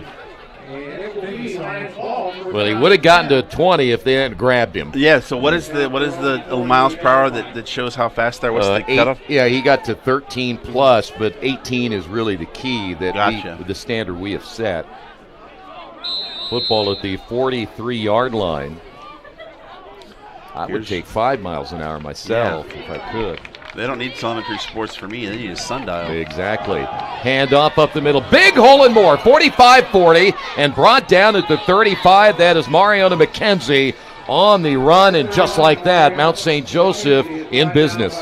Well, when you're 2-minute offense, you can start with the run that gains 15 yards, 20 yards. That doesn't help. That doesn't hurt. Omar Porter, one of the two receivers, split wide to the left along with Newton. Taylor. The handoff once again. It'll be McKenzie diving ahead inside the 30. They'll see brought down at about the 27-yard line. Still all 3 timeouts for the Lions, so they can do whatever they want here offensively with these play calls. Cornell Beecham Jr. back in. Uh-oh. Need a little yardage right here. This is the guy that can certainly do it for you. We have seen it already here today several times as Mount St. Joseph, second down and short. They'll put a man in motion right to left. Taylor to throw. Fires it over the middle. Ball caught by Hundley, and he's going to get a first down. He went down hard, very close to the 10-yard line. But now Mount St. Joseph knocking at the door just like that. That almost looked like a hit to the head. Let's watch this replay. Nice throw and nice catch, but this last shot comes in, it's kind of high. Yeah, very close. And a timeout on the field. Yeah, that was very, very close. But I tell you what, Zykeem Hundley, he's played well today. And wasn't one of our features, but he certainly played well. Yeah, the kickoff return. This drive was set up by a huge kickoff return by Hundley. And they've just boom, boom, boom, 3 plays down the field, and they're in scoring range here. First and goal from the 10. We're going to go to Keith Myers, who's going to tell us a little bit about what's going to be happening at halftime. I have the athletic director from Manchester for halftime. Also have you some scores. Just want to give you an update. Rose-Hulman just scored their second time as Rose-Hulman is now beating Anderson 14-0. Franklin 17-7 over Bluffton, and Hanover Defiance in a defensive battle 7-7. And I think the Illini are winning. The Illini are winning? I think Illinois is winning. I better wait. Are they? Minute 35 to go in the third. Illinois 31, Wisconsin 10. What a close game. You and I will both be I don't know what to do with myself right now. Well, you and I will be ecstatic on the way home because our teams are winning. Later today, Purdue will probably get themselves. Oh, Purdue's playing right now. Are they now? Yeah, I can check on that score. Well, let's find out if Keith will be happy. They play tonight, don't they? I think IU does play tonight. Yeah. All right, first and goal, football at the 10-yard line here for Mount St. Joseph. Cornell Beecham Jr. in the backfield. They'll look to throw, fade to the end zone. Ball is caught, and we got a flag out. Omar Porter is there, but they're going to call it offensive pass interference on Porter. Really? He's saying a touchdown after the play. Pass interference. Offense. Number 10. 15-yard penalty from the previous spot. Remains first down. So a big penalty there against Mount St. Joseph, and that'll negate the score. But they still have plenty of time on the clock. For the record, at the end of 3 quarters of play, Purdue and 24th ranked Minnesota tied at 10. You know, Keith is not going to be happy when we're on our way home, I guarantee it. Hey, Purdue's hanging tough with the ranked team that's undefeated. Football all the way back to the 25-yard line. McKenzie in the backfield now, and the handoff, and they're going to throw it, and the ball is going to be dropped at the goal line.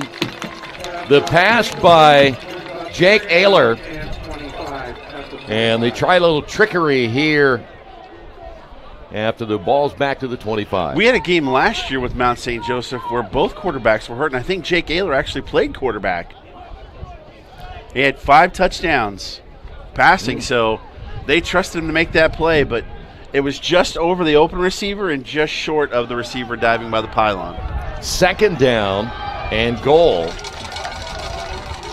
as Taylor will have Beecham Jr. back in the backfield. He'll get the call, and he's going to get stopped right there for no gain. Should take a timeout here, I would think, if you're Mount St. Joseph.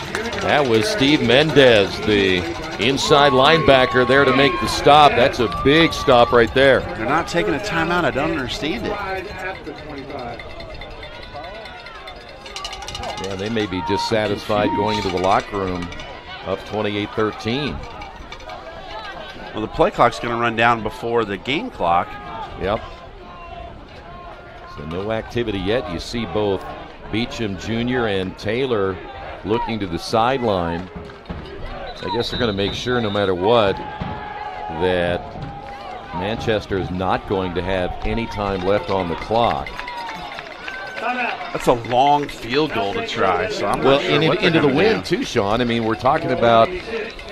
Sean's going for 6 or 7. This will be number 7. You know, you show no mercy to those little things, do you? I mean, you hit them You wanna hard. get stung by one of those? I don't think these are reusable. Yeah, I think our placards. I might take it home and frame it. It's got. Look at that. Well, you're 7 for 7. You should. That's almost as good as. That's Tony Gwynn-esque right there. Is, yeah. Or Fran Tarkenton. Especially Fran. Well, I got to ask you though. I mean, what was the thinking of letting it go down this far? I really don't. Well, let's look. So Farfsing is their kicker. He's 3 of 4 with field goals, long of 37. 12 of 13 at PATs. I mean, but you could have gotten a little closer. He's got to have a leg to try and get this one. Well, the offense is I think back they're just out. going to go to the end zone. Yeah. So following the timeout, it is going to be 3rd down and goal from the 25-yard line. Let's see what Josh Taylor and company have in store for us right here. They'll fake the handoff. Taylor looking to the end zone, in the air, and it's going to be caught. Did he stay in bounds? Are you No. kidding me? Oh. Good effort, though. I thought that one was in. They still got time for one more play. Caden Pollard out of New Richmond, Ohio, 6'2", 185, and able to haul that one in. So what kind of other play do you have in your back pocket to throw out here and try and stick in the end zone? Zane Dine will leave the game now for Mount St. Joseph. So we will have one final play right here, barring a penalty on Manchester. They'll fake the handoff, Taylor to throw. Fires toward the end zone, intercepted at the goal line. The interception by Smith, the safety, ends the first half. And for Manchester, what a way to stop Mount St. Joseph before they could score again. Yeah, the pass rush really caused havoc there for Taylor, flushed him out of the pocket. Now, the flag on the field, if it's against Mount St. Joe, we go to the locker room. I don't do you see one? I do not, but they're still on the field. I think they're just going to make sure everybody's cleared off before the officials. Flushed Taylor out of the pocket and tried to make a play, tried to thread the needle, and it did not work. Still makes you wonder why they let so much time run down. It does. A little bit confusing on the play calling there toward the end, but nonetheless, for Mount St. Joseph, they give up the 6, and then they come right back, score 2 more touchdowns. They did it very, very quickly, but then give credit to Manchester. They come back and get some points on the board. So really an entertaining first half. Very entertaining first half, and if I'm not mistaken, Mount St. Joseph gets the ball to start the second half. Yes, they do. So maybe that could be a reason why they weren't in a huge rush to try and score here. So Well, when we come back in a couple of moments, of course, Keith Myers will have the athletic director for Manchester. He'll update us on some scores, and I'm sure we'll have plenty of statistics and much more coming up here at halftime. Plus, there's plenty of games going on in college football, including, yes, the great team Michigan is winning this afternoon. We'll take a timeout. Your halftime report coming up in just a moment.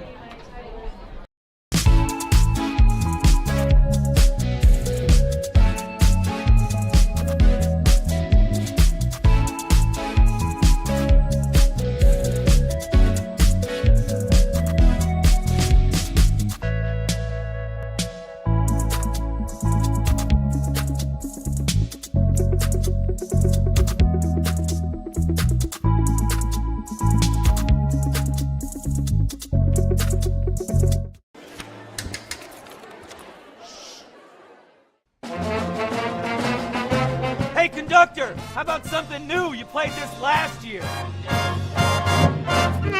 Come on, get your head out of your sacks. Shh, we're trying to hear. Well, I'm sick and tired of hearing your kid play the wrong notes. Where's my kid solo? At least you can see your kid. Why is my kid stuck way in the back? The conductor only plays his favorites. My kid heard that solo. You see my kid? Yeah. Come on. I'm Keith Myers, Vice President of IndianaSRN. Thanks for joining us. Do you know IndianaSRN broadcasts 350 games a year? All sorts of sports? Yeah, we do. Hard to believe, isn't it? IndianaSRN loves to put student athletes first on our website. If you're a business out there, we probably could help you too. Contact us at coach@indianasrn.org. Grandma from out of state thanks you. Mom and Dad who can't get to the game thanks you as well. In fact, our athletes watch the games over and over again. Our military has enjoyed the games as well. So sit back and enjoy the game. It's IndianaSRN.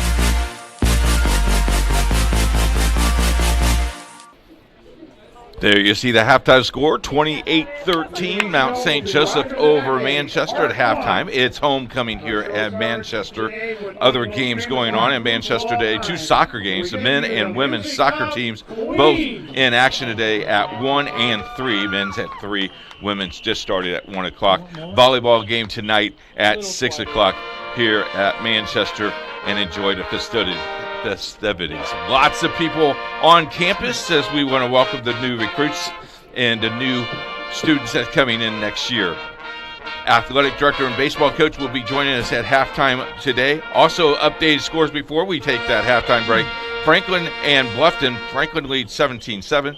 Hanover Defiance tied at 7. And Rose-Hulman and Anderson at 14-0. Rose-Hulman. We'll take a few-minute break. We'll come back with the athletic director right after this. You're listening and watching the Heartland Conference on IndianaSRN. School football fans, welcome back to Friday nights, to pure spirits, to pure sports. Welcome back to high school football. Fans, I'm IHSA Commissioner Paul Knighty, and I just want to say, welcome back! This is Friday night. This is Indiana high school football.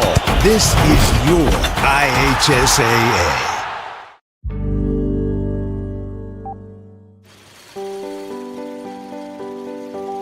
When I'm at a Super Bowl and I walk in that stadium at kickoff time and I see that football sitting down there on that field, I get goosebumps because I sewed that football.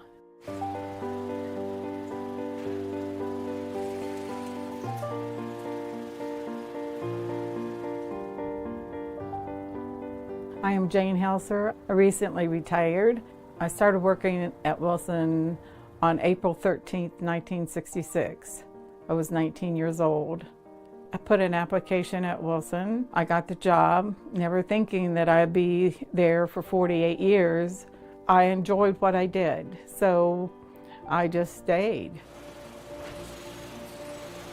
The Wilson Football Factory here, it's actually like a secret. I was raised about 20 miles from here and never even knew this place was here.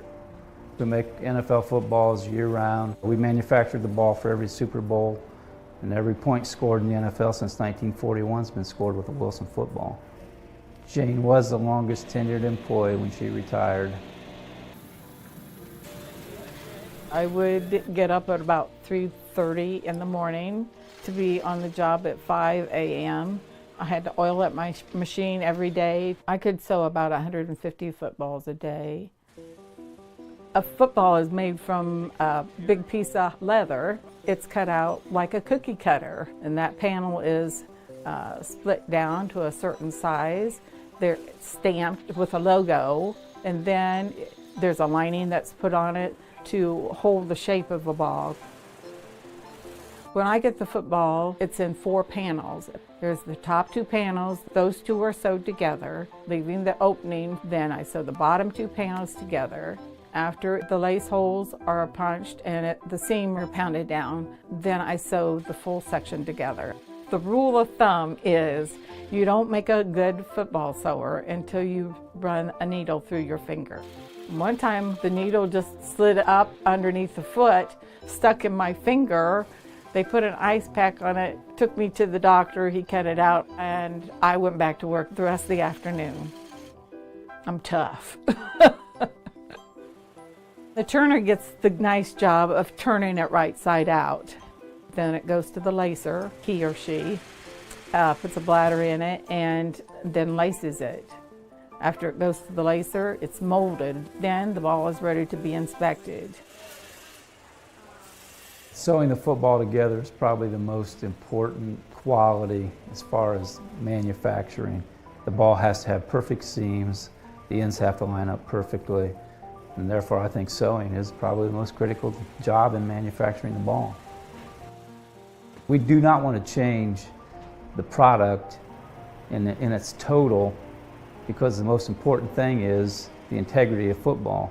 So our thing's consistency, make a consistent product that feels the same to the player every time they pick it up. There's a cold swing. I tell people that I've been to 9 Super Bowls, but I've never been to an Ohio State football game. I've been to Miami twice, Tampa twice, Arizona twice, soon to be the 3rd time, New Orleans, and Indianapolis. I'm just a worker that got a job when I was 19 years old and stayed there and was able to try to do the best job I could. And I've been rewarded greatly for it.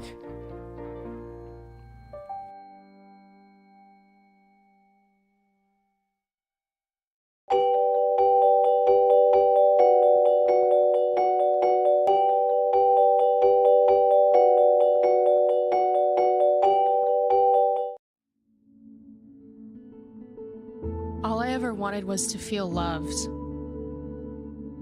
He said he loved me. My friends told me it wasn't a big deal. They thought he was so cool, but they didn't know what he wanted me to do.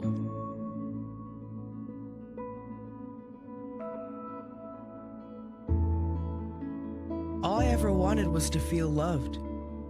You have no idea the kind of pressure I felt to take things to the next level.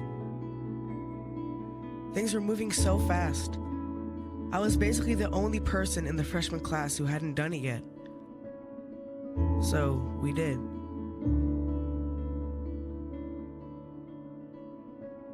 I loved him. I thought she loved me. My health class had CPR at school. I stayed after class to talk with the instructor about it. They showed me that it didn't have to be that way. They showed me that I get to make my own choices. There is another way. That's the best thing CPR gives you. Another way. A better way. A healthy way. Sometimes you don't see it because you're in your own world, but they don't make you feel bad. They talk to you like a real person, and they save kids from really unhealthy decisions. They tell the truth, and they know what they're talking about. So yeah, my life was different. I started to choose the better way. I honestly don't know where I'd be or what I'd be doing had it not been for CPR.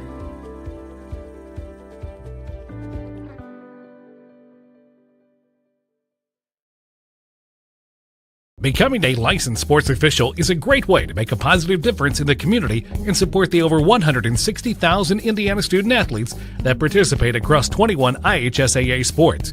Sports officiating allows you to stay connected to the game, become a role model for our young student athletes, earn extra money, and support the patrons and communities of our IHSAA member schools. To learn more about becoming a licensed IHSAA official, log on to ihsaa.org/officials today. Back at halftime with the score 28-13. With us now is the athletic director and the baseball coach. We should just say that. Coach Rick with us. And been doing that a while, yeah. First of all, thank you so much for allowing us to come up. And we always come up to Manchester. What a beautiful day that you delivered for us. No rain, a couple bees here or there, but other than that, it's perfect. It really is a perfect fall day for, we have football going today, a couple soccer games, and then volleyball. We'll wrap it up tonight. We'd be happy to let you come whenever you want to show up. The fortunate thing is your day starts at 6 and probably will end around 11 o'clock tonight. It'll be a long day today, but it's fun. It's unusual to have a home football game this late, for this one to be the first home football game, so that's always a little stressful just because there's so many moving parts, but I think as far as I can tell right now, everything's going pretty good. What people don't see is the people behind the scenes that make your job a little bit easier. You have a huge crowd of people who volunteer and also are on the staff. Talk a little bit about those people and their hard work for you. It definitely takes more than one person, and I'm here just to help troubleshoot, but there's probably 60 to 75 people doing something in a work capacity today, and that would include our coaching staff and officials and concessions, and up here in the press box, Tammy is coordinating all the sports information stuff. Mount St. Joe's sports information director is statting the game since we do not have a full-time SID on staff now. We got game management, we got official hosts, we have visiting team host. There's a lot that goes into hosting a football Interesting, game. The concession stand, all those things go for the women's basketball team. Yeah, they kind of took that over last year and have done a tremendous job, and it's just a little bit of community service, but also helps offset some of their expensive on the trips or gear that they want to have. Their suggested selling is very good because I asked for 2 hot dogs, I got 3, and I asked for 1 popcorn, I got 2, and I asked for 2 Cokes, and then they charged me a great deal of money, but it's a good donation. Yeah, it's okay. We have a sales major here. Yeah. Talk a little bit about the football team. This is their first home game of the season. It is, yeah. So it's the first time I've got to see them play, and I think they've been moving the ball pretty well. We expected Mount St. Joe to be a challenging opponent, which they are every year. But they've been fun. Our team's been fun to watch. Talk a little bit about the conference at whole with our partnership with you all now with the HCAC network, which is 2 years old, blowing up. People watching it, and a lot of Indianapolis schools are paying attention, but outside the Cincinnati area as well. All over, people are watching and coming and looking at these schools. Yeah, well, any exposure we can get is tremendous, right? I think in Indiana, Division III became prominent in late 80s, mid-90s. So we are now recruiting second-generation Division III athletes for the first time. But Division III arguably is relatively new to Indiana and Kentucky, right? Ohio, it's been around a little bit longer, but so to expose the greater public to what Division III student athletes look like and how they play and what the event looks like, all that stuff is just tremendous for the HCAC. So we really appreciate your partnership. Coach Rick with us. He's the athletic director of baseball coach. Let's talk a little bit about baseball. Yep. We will cover the finals again, not only for baseball, but also we extended to softball. We're pretty excited about that. Talk about that league. That league from top to bottom last year was awesome in the championship game up in Kokomo. What a facility for that. Oh, it's a tremendous facility. And this year both baseball and softball will have 6 teams in. We weren't fortunate enough to be in it last year, so I got to watch a few of the games, and mentioned to you earlier today, it was a regional World Series type of presentation. We have been fortunate to play beyond the conference a few times, and the television broadcast, the announcers, the camera angles, all that stuff just made it feel big time. You say that, and our producer will get a big head because he'll probably want a raise. Yeah, well, thanks. I appreciate that, Rick. Well, let's keep putting this together and keep making it better and keep this partnership going. And we're excited about that because the extension of that, and now when you walk on campus, they recognize who you are. Yeah. That makes us feel good. But it's all about those young men and young women that play the sport. It is. It's 100%. And we have students not from Indiana, right? So that if their families couldn't make it today in whatever sport that is, right? If they can't make it to a game, to watch a professional broadcast it's game changing. I have kids in high school, and my folks are in Minnesota, and they get to watch some of the stuff on YouTube. And some high schools do a tremendous job, and it fills a gap for the older generation that can't always make it, or for families, yeah. So baseball, tell me real quick, how's the Manchester Ball Club going to be? Well, we hope to be competitive. Our goals every year is to get in the conference tournament, and fortunately we've been able to do that more than not, because I think once you get there, anything can happen. Yeah. They have a really good baseball coach, I hear. Here? Yeah, I don't know. We thank you for taking time. We appreciate it. It's my pleasure. Thank you. It's halftime to score 28-13. We'll take a break. When we come back, Sean and Troy will be back right after this. You want a career that fuels your passion for sports and physical activity. IUPUI School of Health and Human Sciences offers that and more. You'll have insider access to sports, fitness, and exercise science professionals and learn from faculty with years of industry experience. And with Indy as your classroom, you'll study next to world-class sports facilities, Olympic governing bodies, the NCAA, and the Indianapolis Motor Speedway. There isn't a better city than Indianapolis to get the experience you need to launch your sports industry career. It all starts here. Can't get to a computer? Then we've got you covered. Just go to the IndianaSRN app and stay up to date with all of your favorite teams. You can watch live coverage or relive the experience with our on-demand service.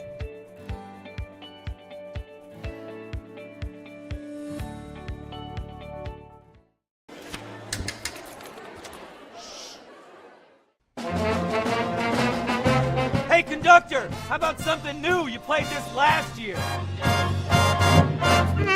Come on, get your head out of your sacks. Shh, we're trying to hear. Well, I'm sick and tired of hearing your kid play the wrong.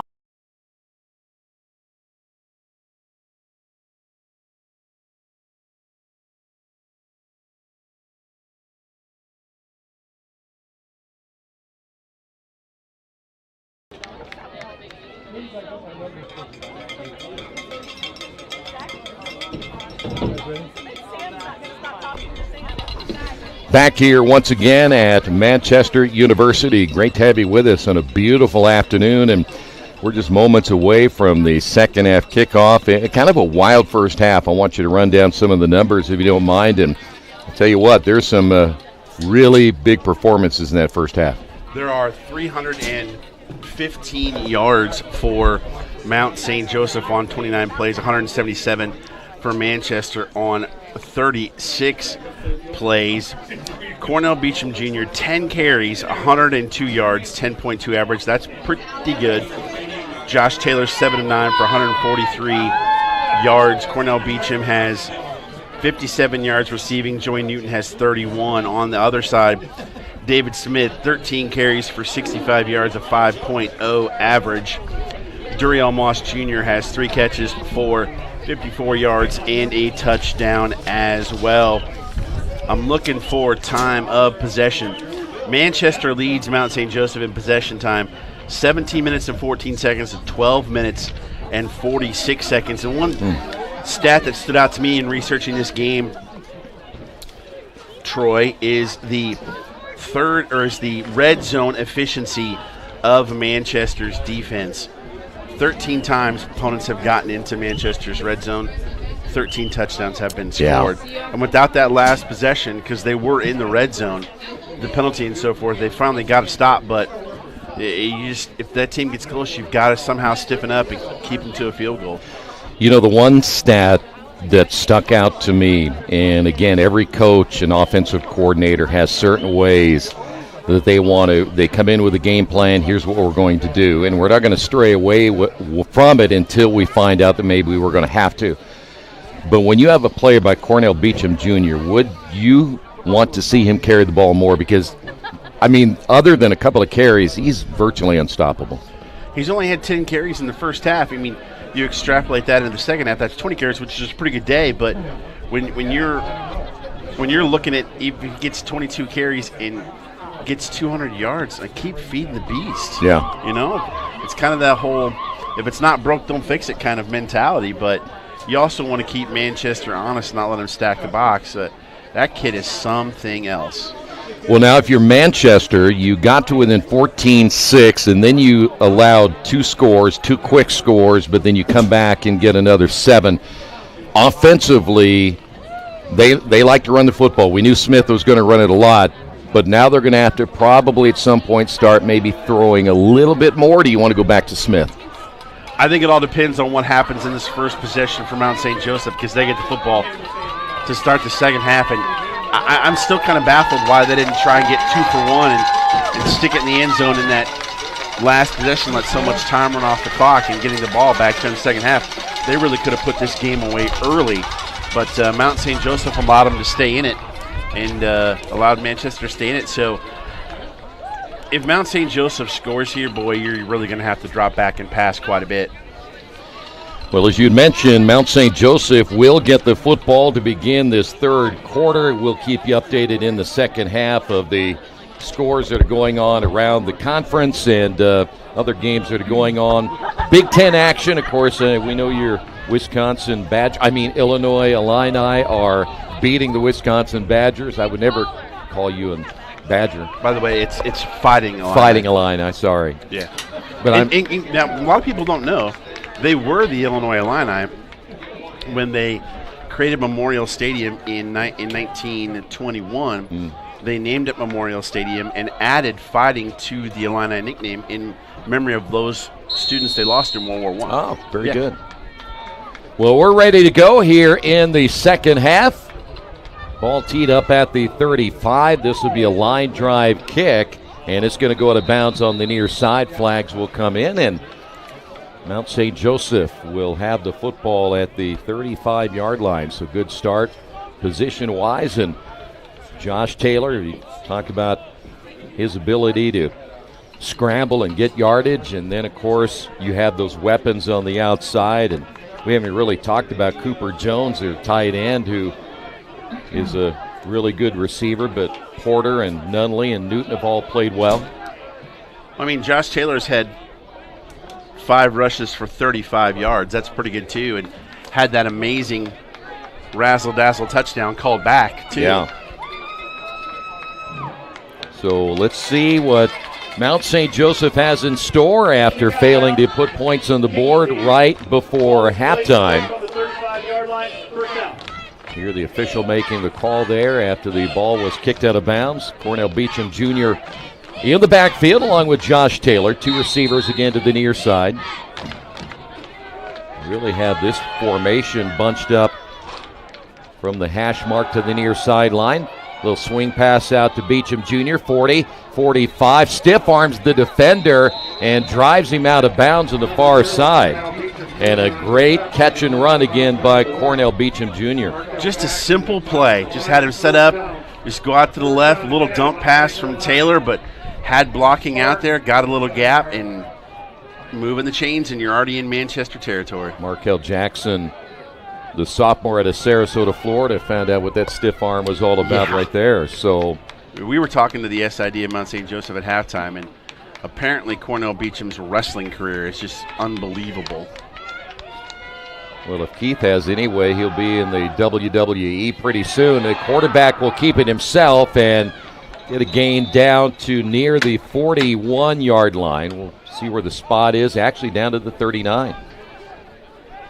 No, I think that's more Olympic-like than it is. Oh, okay. Maybe he could be the next Kurt Angle. Be like, all right, win the gold medal, then go to pro wrestling. Keith would like to get him right out of the chute if he could, I'm sure. Keith and I could talk wrestling all day. I bet you could. You need a podcast. 2nd down and 2. Beecham Jr. over the left side. 1st down and more. 30 down to the 28-yard line. Another great run by Beecham Jr. Dedicated to our late friend Steve McClure. There you go. And just like that, 3 plays? They're almost in the red zone? Yeah, it's happened quick. Anytime Jerry and I are on fire. You guys have not missed today. You guys are impressive. We got skills. I haven't seen killing flies and bees like that for years. Here's Taylor. Quick hitter. Ball caught and still on his feet. It's going to be short of the 1st down. We may need to clean our own windows after the game. Yeah, please.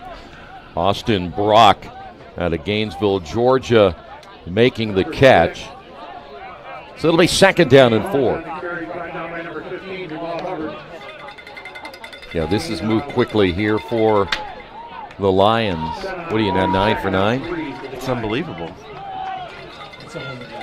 Yeah, exactly. It is in the wrist. I hope they put that in the stats. I just don't know why there's so many of them. Near sideline, diving catch made, and it should be a 1st down. As going out of bounds, Austin Brock once again. I think Jerry just stomped on one. You're trying to broadcast a game and you're pushing buttons and you got wasps everywhere. I mean, you got to be multi-talented to do this job. Especially if you can get one with your foot. Yeah. 1st and 10, football at the 17. Opening drive for Mount St. Joseph here in the 3rd. Back in the ball game will be McKenzie as he'll set onto the left side of Taylor. Taylor to throw, flushed out of the pocket. Throws toward the end zone, has a man, ball caught, touchdown. Wow. Back in the end zone, and the catch made by Joey Newton out of Cincinnati, the junior, puts 6 more on the board. First time they score without being in Cornell Beecham Jr., but that was just surgical. He was going down the field. He was wide open. There were 2 receivers there. Yeah, you first look and like, oh, he's covered. Oh, wait, there's some guy behind him who's not covered at all. So an impressive drive to begin this 3rd quarter for the Lions. The extra point is up. It is good. Mount St. Joseph, 35. Manchester, 13. Your hauling or moving project has arrived, and College Hunks Hauling, Junk, and Moving has you covered. Honest. Uniformed. Nice. Knowledgeable. Service. College Hunks Hauling, Junk, and Moving. Can't get to a computer? Then we've got you covered. Just go to the IndianaSRN app and stay up to date with all of your favorite teams. You can watch live coverage or relive the experience with our on-demand service.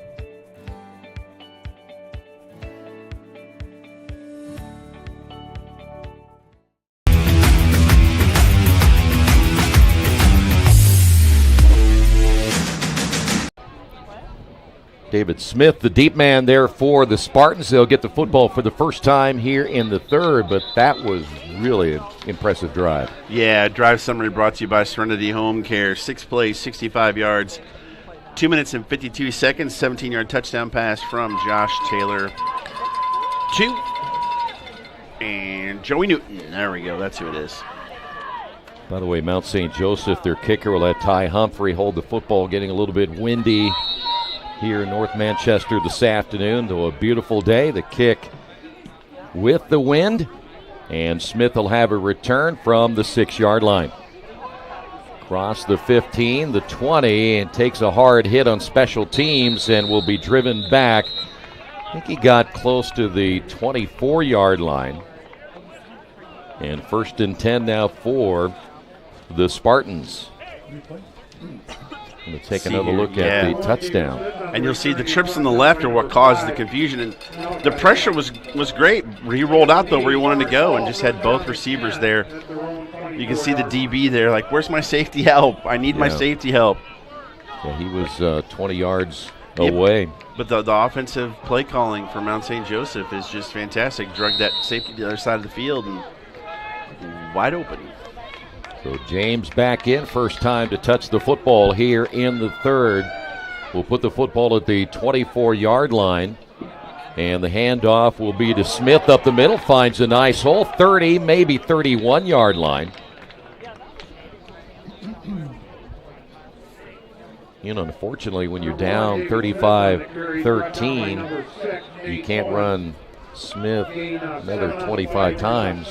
Yeah. You're going to have to put it in the air eventually. You're going to have to give big chunks of yardage quick when you're down this much. But, again, maybe still trying to lull Mount St. Joseph to sleep.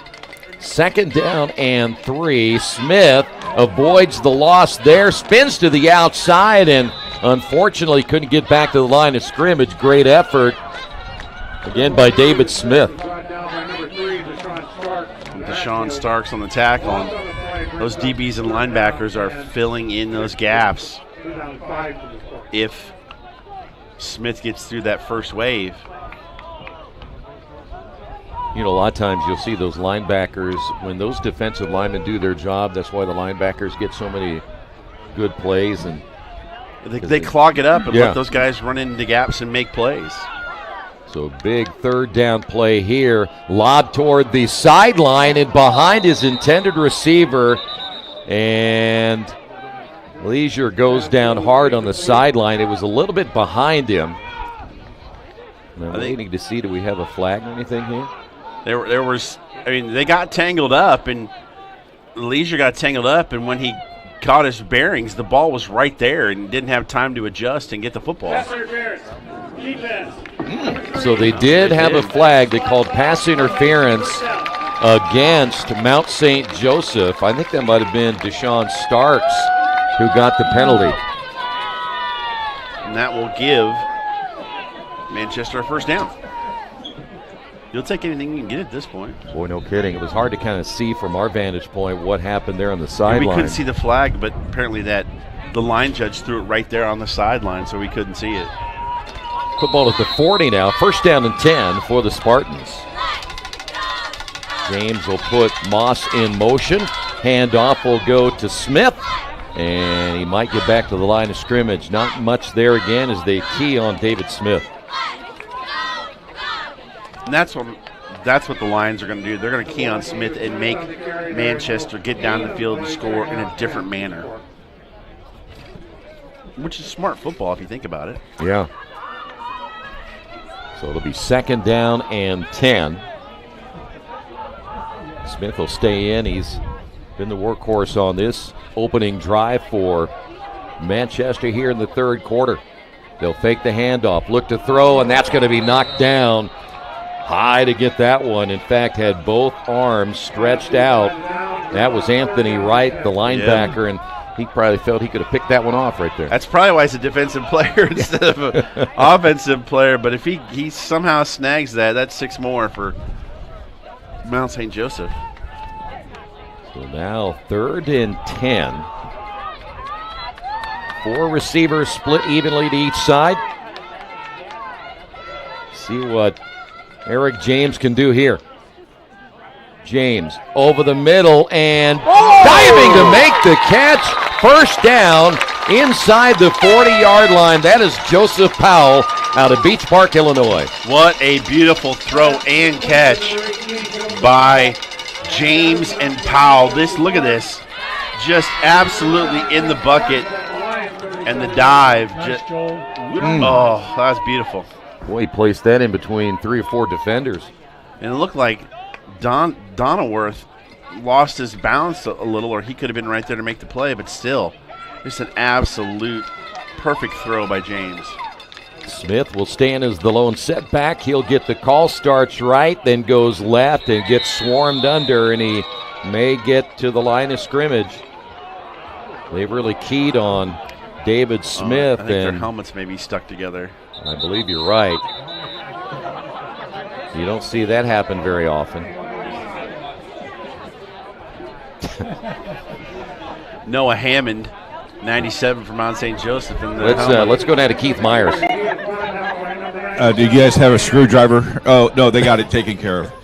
Other scores real quick, fellas. Franklin 27, Bluffton 14. That's at the start of the third. Hanover and Defiance is tied at 14. And Rose-Hulman is now leading 31-0 against Anderson. Also, chocolate chip cookies are available for the player of the game. You know, Keith was doing his job. He'd have a screwdriver down there to help get those taken apart. Second down and 10.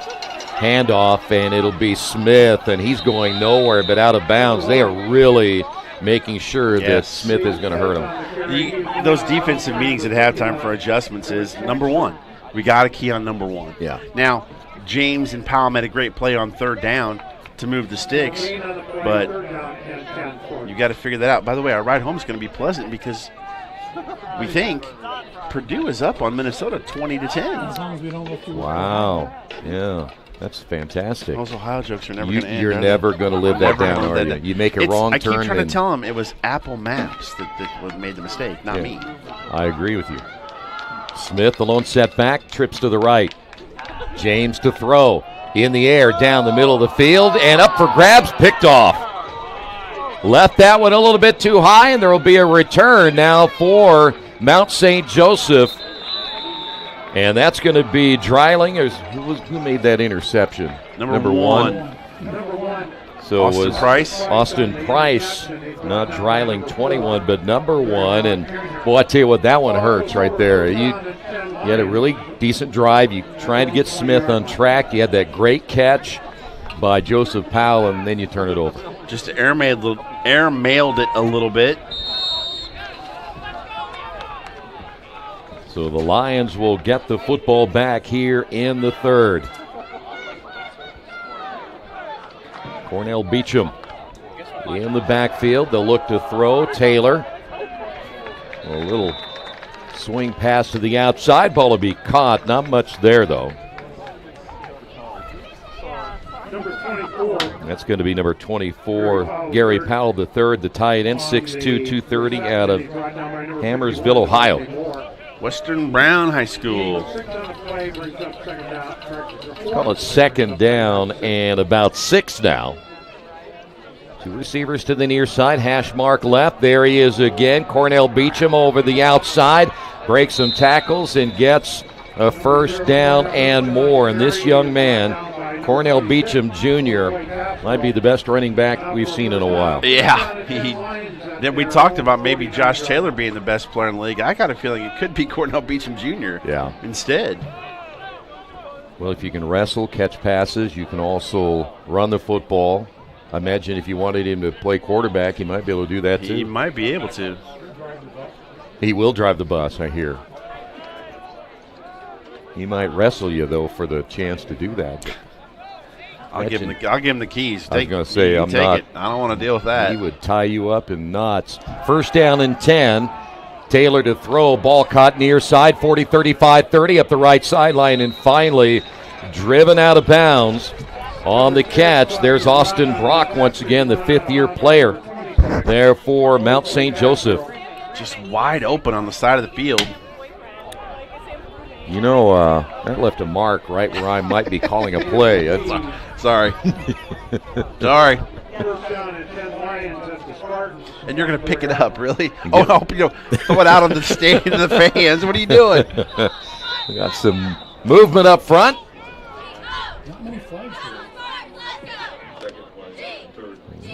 Be curious to know how many penalties we had. A string of them for a little bit, but Mount St. Joseph was able to overcome a couple of big penalties in that first half.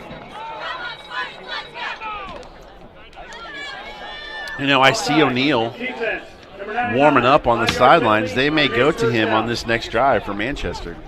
You got Matthews there on the offsides penalty, moving it now to the 19-yard line. They're in 3 plays or 4 plays? I'm not sure. Yeah. So it'll be first down and 5 from the 19-yard line. Taylor to throw. Still has time. Ball caught, and once again, there he is, Austin Brock making the catch at around the 10. Brock able to come up with some Big catches here this afternoon. Brock wasn't even located on my 2 deep. That was the first penalty on Manchester. Wow. 1 penalty for 5 yards. Mount St. Joseph has 8 penalties for 88 yards. Well, as long as you're ahead, they don't care at the end, do they? Nope. First and goal now from the 10-yard line. In the ball game will be McKenzie as the setback to the right of Taylor. They'll fake the handoff. Here comes the pressure. Taylor scrambling, gets to the outside, and a collision on the sideline. That was a big-time hit. That might have been Mendez there that collided with the quarterback, Taylor. He did turn and let his shoulder take the brunt of it, which was smart on him. Bad part was his throwing shoulder. You don't really want to get out of bounds. Yes. Slide. Get out of bounds. Don't take the hits. Not Walter Payton. These young kids, oh, I man. tell you. Walter Payton would never do that. No, he never went out of bounds. That's what I loved about him. Here's the handoff. It'll be Cornell Beecham around the left side. He got hog-tied and driven out of bounds on the far side. That was Castro to make the stop there for Manchester. So we're talking about 3rd and goal and the football at about the 4-yard line. Are they going to bring in the hogs, the beef package? Certainly appears to be the case, but they still have 4 receivers in.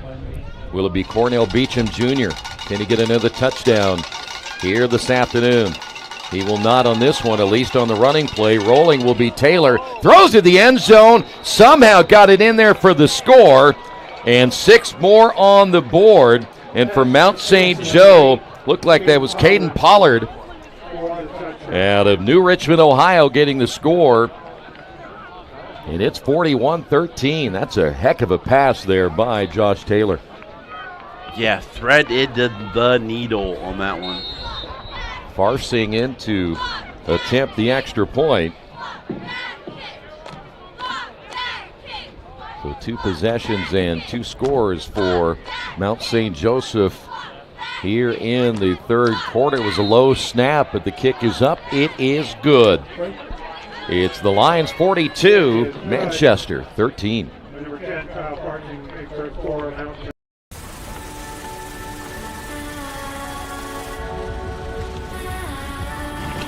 You're good at keeping the car clean.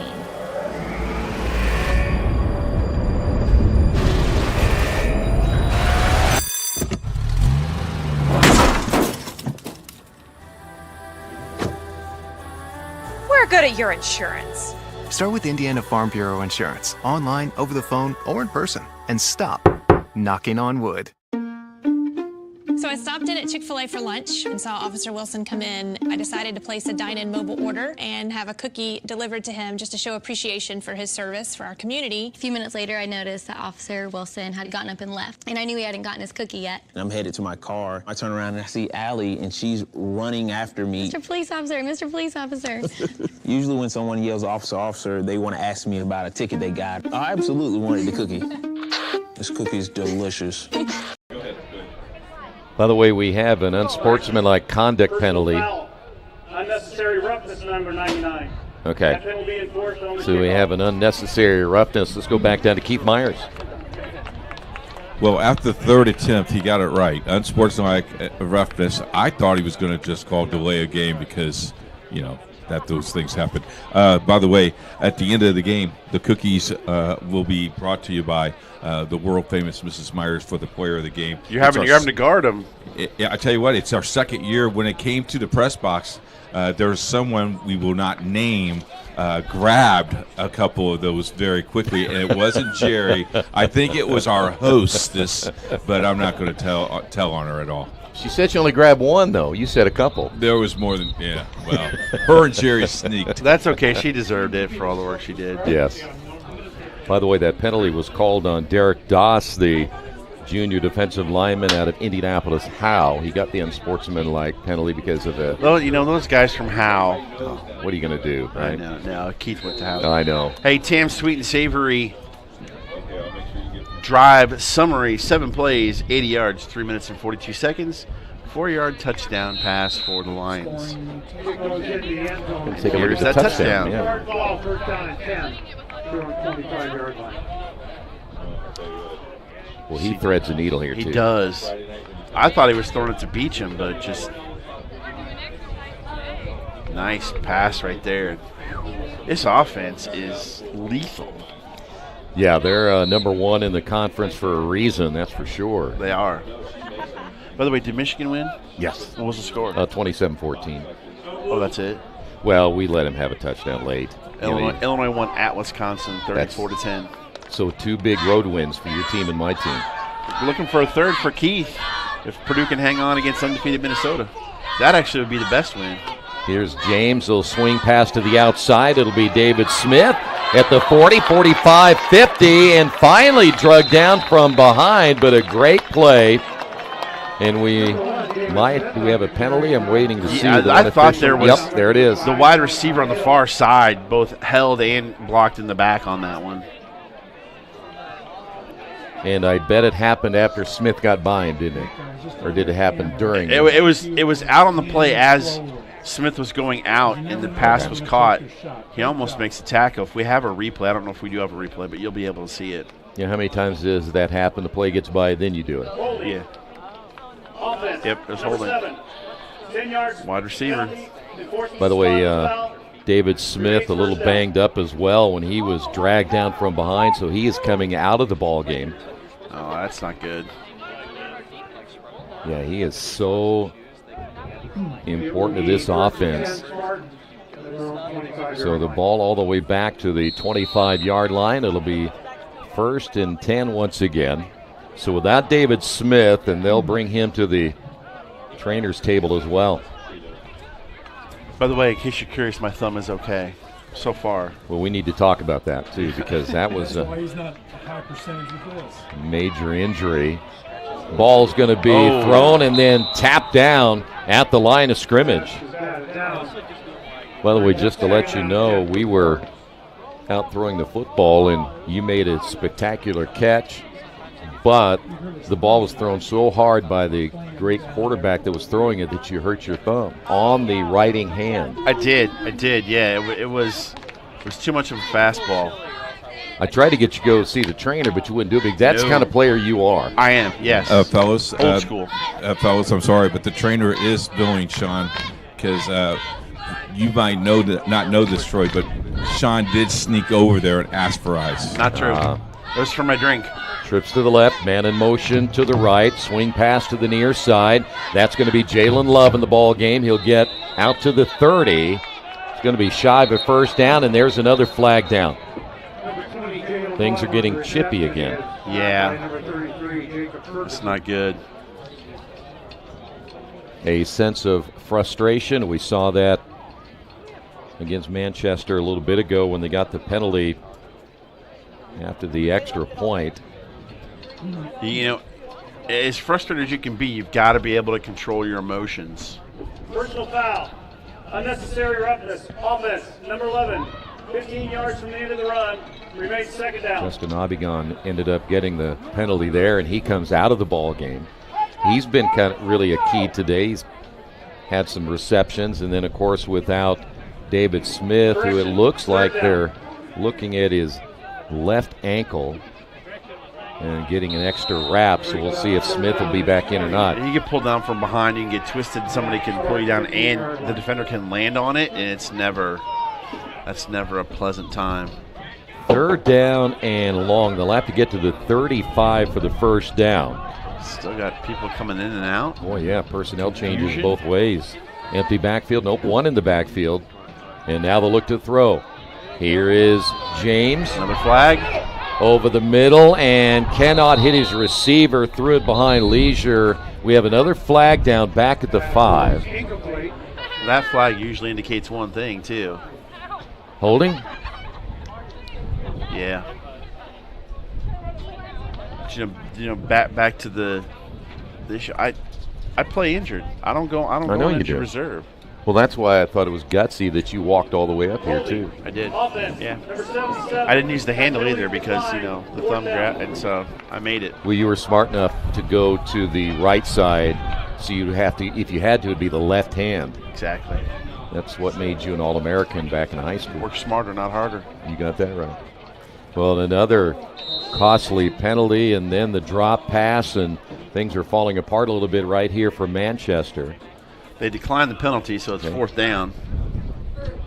Wind continues to pick up a little bit. This is a terrible punt. Gets a nice roll, but the Lions going to have excellent field position at the 39-yard line. The one thing about it, as a punter, when you're punting into the wind like he is, and it has picked up this afternoon, yes. That'll play mind games with it, because first off, you've got to put something really good into it. And that was not the case that time. So Mount St. Joseph, they will be perhaps knocking on the door once again right here. You see David Smith testing out his ankle on the sidelines. And new quarterback in the ball game is that pass. That'll be Tyler Prather, who is now checked in. Tyler Prather, we had him last year in a game. He was actually the SRN player of the game. Really? On the Mount St. Joseph game, because Taylor was hurt at that point, and he played a fantastic game, got him the W. Of course, he's out of Cincinnati, 6'3", 193, just a sophomore. Played his high school football at Coleraine High School, which is another powerhouse in Cincinnati. This one caught over the middle, and it'll be a first down to the 25-yard line. This is his first action of the season. Like we said before, all 3 of the games for MSJ have been close so far. He hasn't had a chance to take any snaps, but he's got 2 already now for the season. Gary Powell III, the tight end out of Hammersville, Ohio, making the catch. And now Prather rolling to his right, to the end zone, has a man ball, caught, touchdown. What a throw by Prather, but we have got another flag down back at the 23-yard line. Oh, by the way, that was Austin Brock again, I believe, on the catch, and we'll hear it here. Holy, offense, number 87, 10 yards from the previous They got spot. Cooper Jones Remains first down. on the hold. Man. Cooper doesn't get an appetizer either, does he? No, well, yeah, not from Prather, that's for sure. Gets his first touchdown pass of the year and he gets called back. I'm not sure I'd let him have a meal either. But my first touchdown pass. Well, backup quarterbacks usually don't take him out. Sure. There anyway, so. Well, in case he had any ideas of entertaining that. So now we'll move it back to the 35, still first down. Prather fires this one, caught inside the 30. Well, that was on a rope. Prather has a heck of an arm. He does. Making the catch there, number 8. That is Caden Pollard out of New Richmond, Ohio. Caden Pollard on the reception. He's brought down by number 1, Markel Jackson, number 43. This young man just a sophomore, though. Say what, he's going to get bigger and stronger. But you're still behind Josh Taylor, who's got another year left. Yeah. And in motion to the right, Prather this time fires far side, ball caught 15, and it's a first down again for Mount St. Joseph. This time on the reception, I have a number 7 on here. Is that the one man that I missed? That is Josh Martin. Yep, Josh Martin. And Prather's coming out here and slinging it. Brought down by number 7, Haley Smith. Yeah, I like this guy. So Martin gets the first down. It'll be first and goal now at the Manchester 10-yard line. Fires it near side. This is going to be dropped, but good defensive play on the other side. That was Major, the linebacker, there to knock it away. Yeah, nice pass defense there by Justin Major. Tell you one thing for sure, Prather's not afraid to sling this thing around, is he? No, not at all.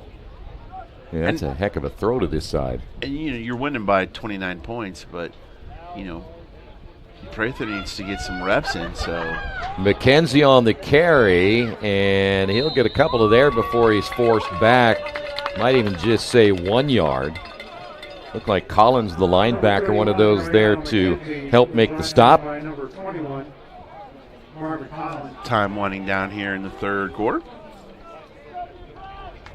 You know, you always talk about how you start a half, how you end a half, and I know that Mount St. Joe might have been a little bit disappointed how they ended that first half, but boy, they started the second half in style. Into the end zone this time. It's going to be a score. I don't see any flags down, and Prather, after having a touchdown called back, guess who? Austin Brock, who caught the touchdown. It was called back, but they reward him with another score. Wow, just impressive by this Mount St. Joseph football team.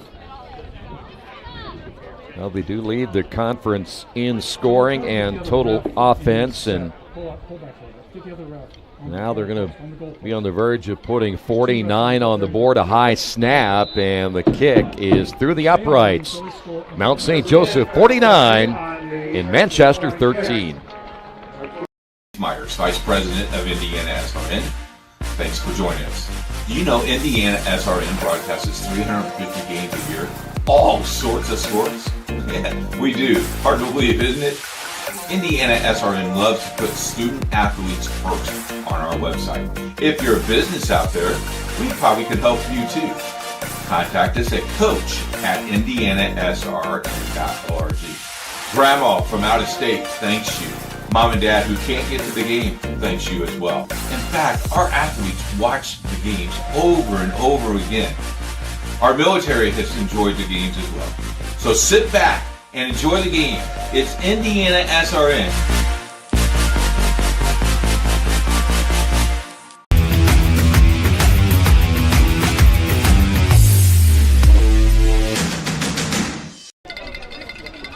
Time to get the scoring summary there for Mount St. Joseph. Brought to you by Pat Cherry Insurance. 7 plays, 39 yards, 2 minutes and 8 seconds. 9-yard touchdown pass. And they did it with their backup quarterback who threw the ball extremely well. With the wind behind him, the kick will go into the end zone as David Smith back in the lineup after getting that ankle all taped up. You're going to take another look at the scoring play just moments ago. You know, he was off balance when he threw that football, too. Yeah, he was.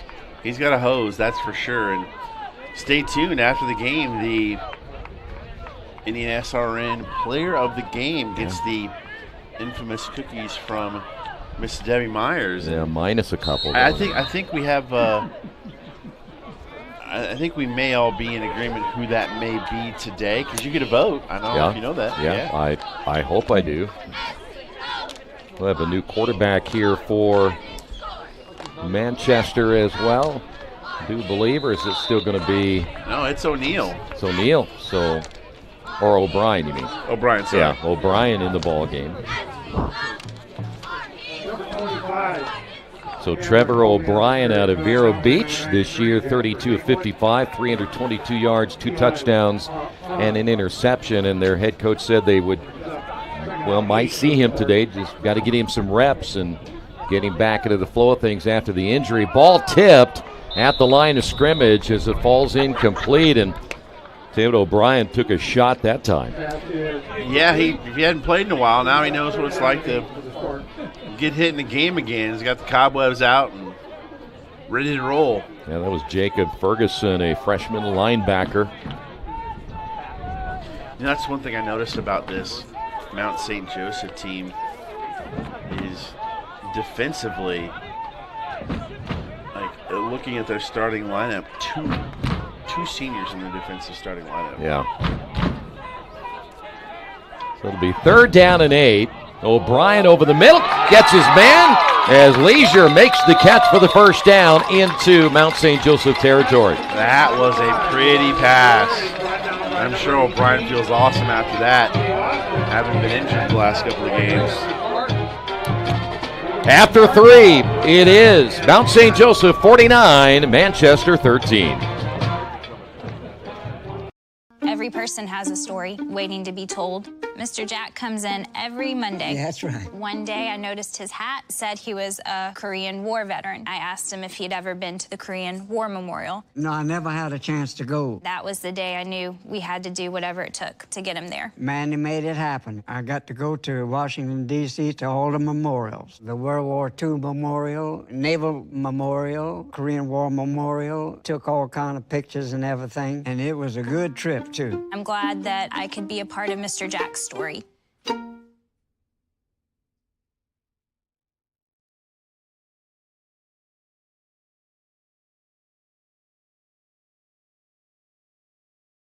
We encourage you to follow us on Twitter at IndianaSRN.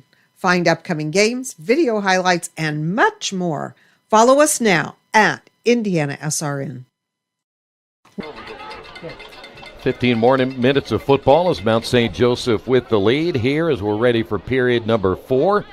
Mentioned Trevor O'Brien now in at quarterback for Manchester. We thought we might see him today, and an opportunity, as we mentioned a little bit ago, to get some reps and get back into the flow of things and see if he'll be ready to go next week.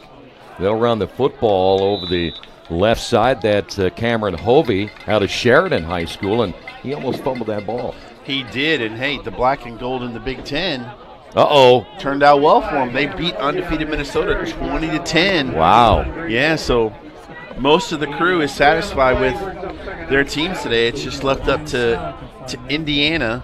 Do they play this week? Are Indiana? They off? Yeah. Yeah, they're tonight. They got Nebraska, yeah. Oh, boy. At Nebraska, by the way. Oh, and there was some... There's a flag. That's a hold.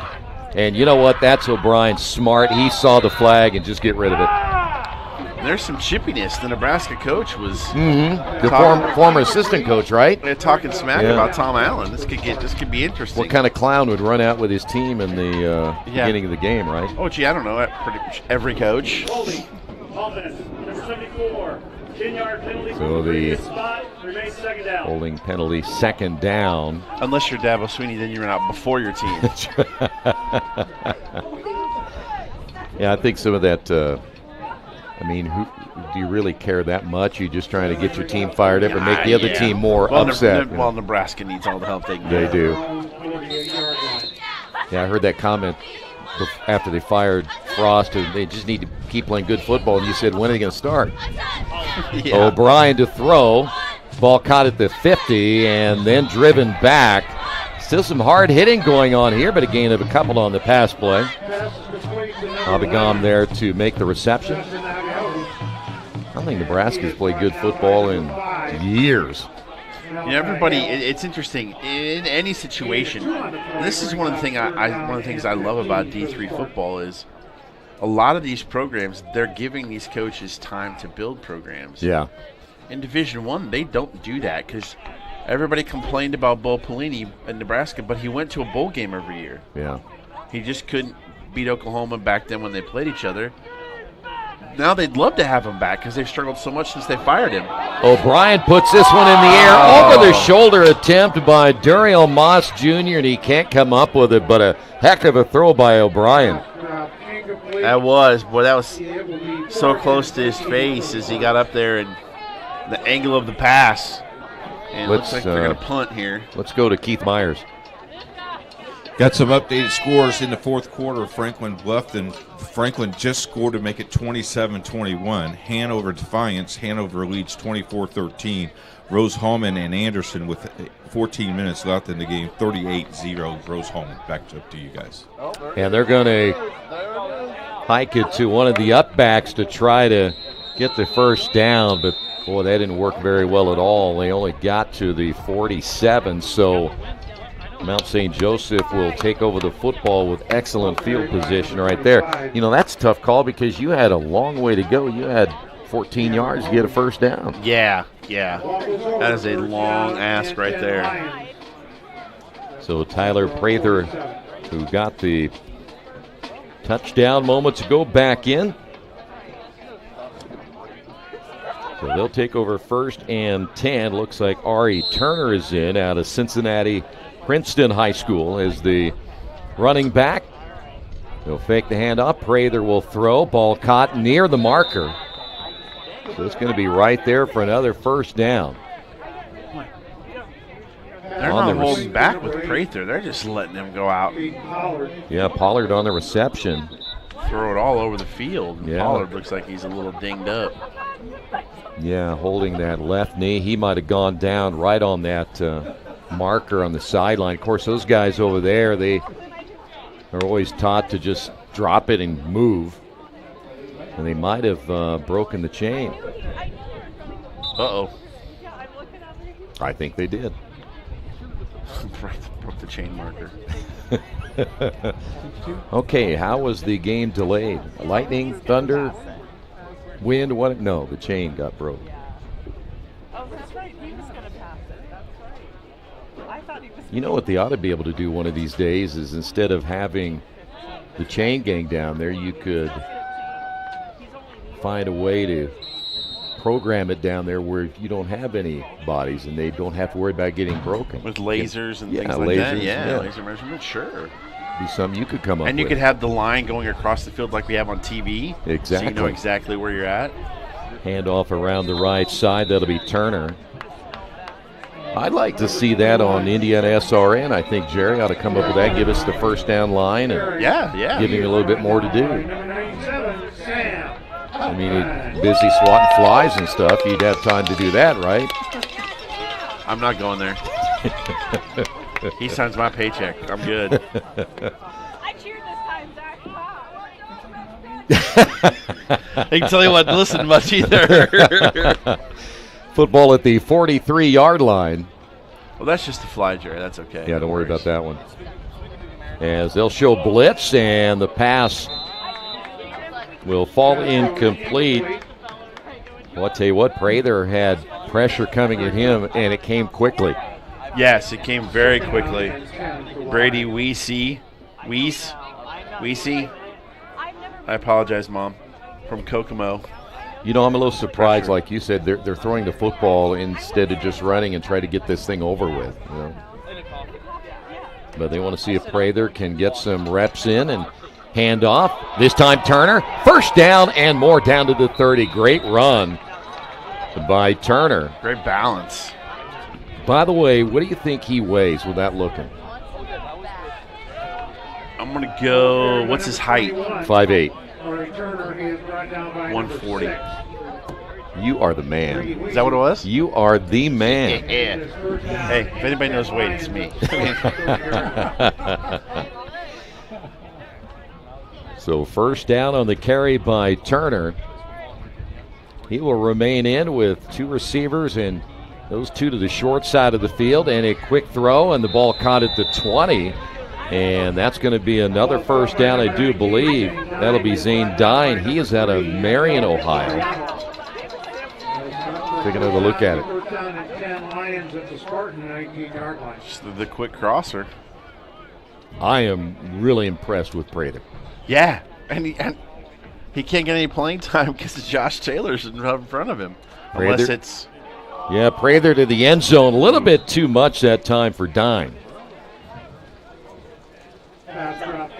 Yeah, the good news is you're a sophomore, and there's never a guarantee that your starter's not going to get hurt. Right. So you're always there and ready to go. That's what I like about quarterbacks who back up. They don't really complain too much about it. If the time is there, it'll be there. And it's nice, too, as a coach to know you've got, God forbid anything happens to your starter. Oh, yeah. You got that ace in the hole that you can go to. You bet. Feel very confident with your backup, and Prather has certainly played well. Hand off, and guess who again at the 10-yard line, and another first down. They went right back to Ari Turner. You know who he reminds me of? Darren Sproles. Yes. Yeah. About 140 pounds. When's the last time you saw 140? Freshman year of college, maybe. Maybe. Ball down to the 7. Now, Keith will claim he's at 140. Give or take 100, you know. Yeah. He forgets to mention that part in it. First and goal now for Mount St. Joseph. I just go by kilograms now. That way nobody can really. That's right. A new running back in, and a handoff straight up the middle. This will be Jonathan Rager out of Buchanan, Michigan, 5'10", 195 pounds, and a sophomore. And so we decide we're going to get a little bit bigger and bring in Nathan Martz, a fullback out of Batavia, Ohio, 5'7", 214.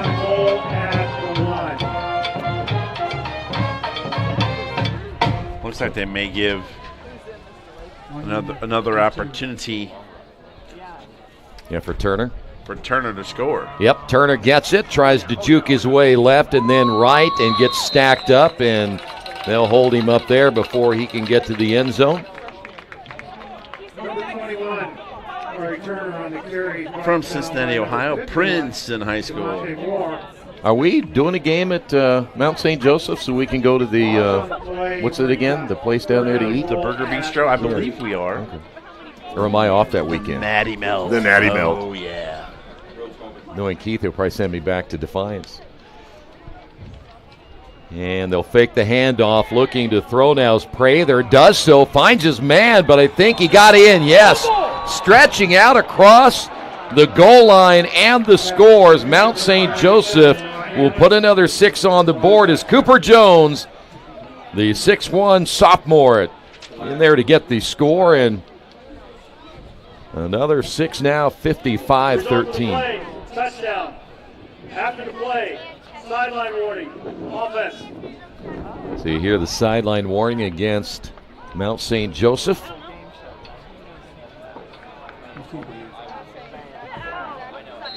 Farfsing will be back in to attempt the extra point. This will be into the wind.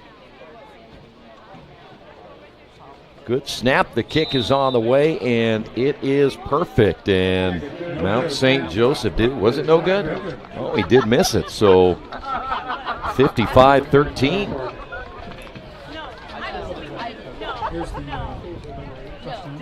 Take another look at the score. I think he stretches it out. That's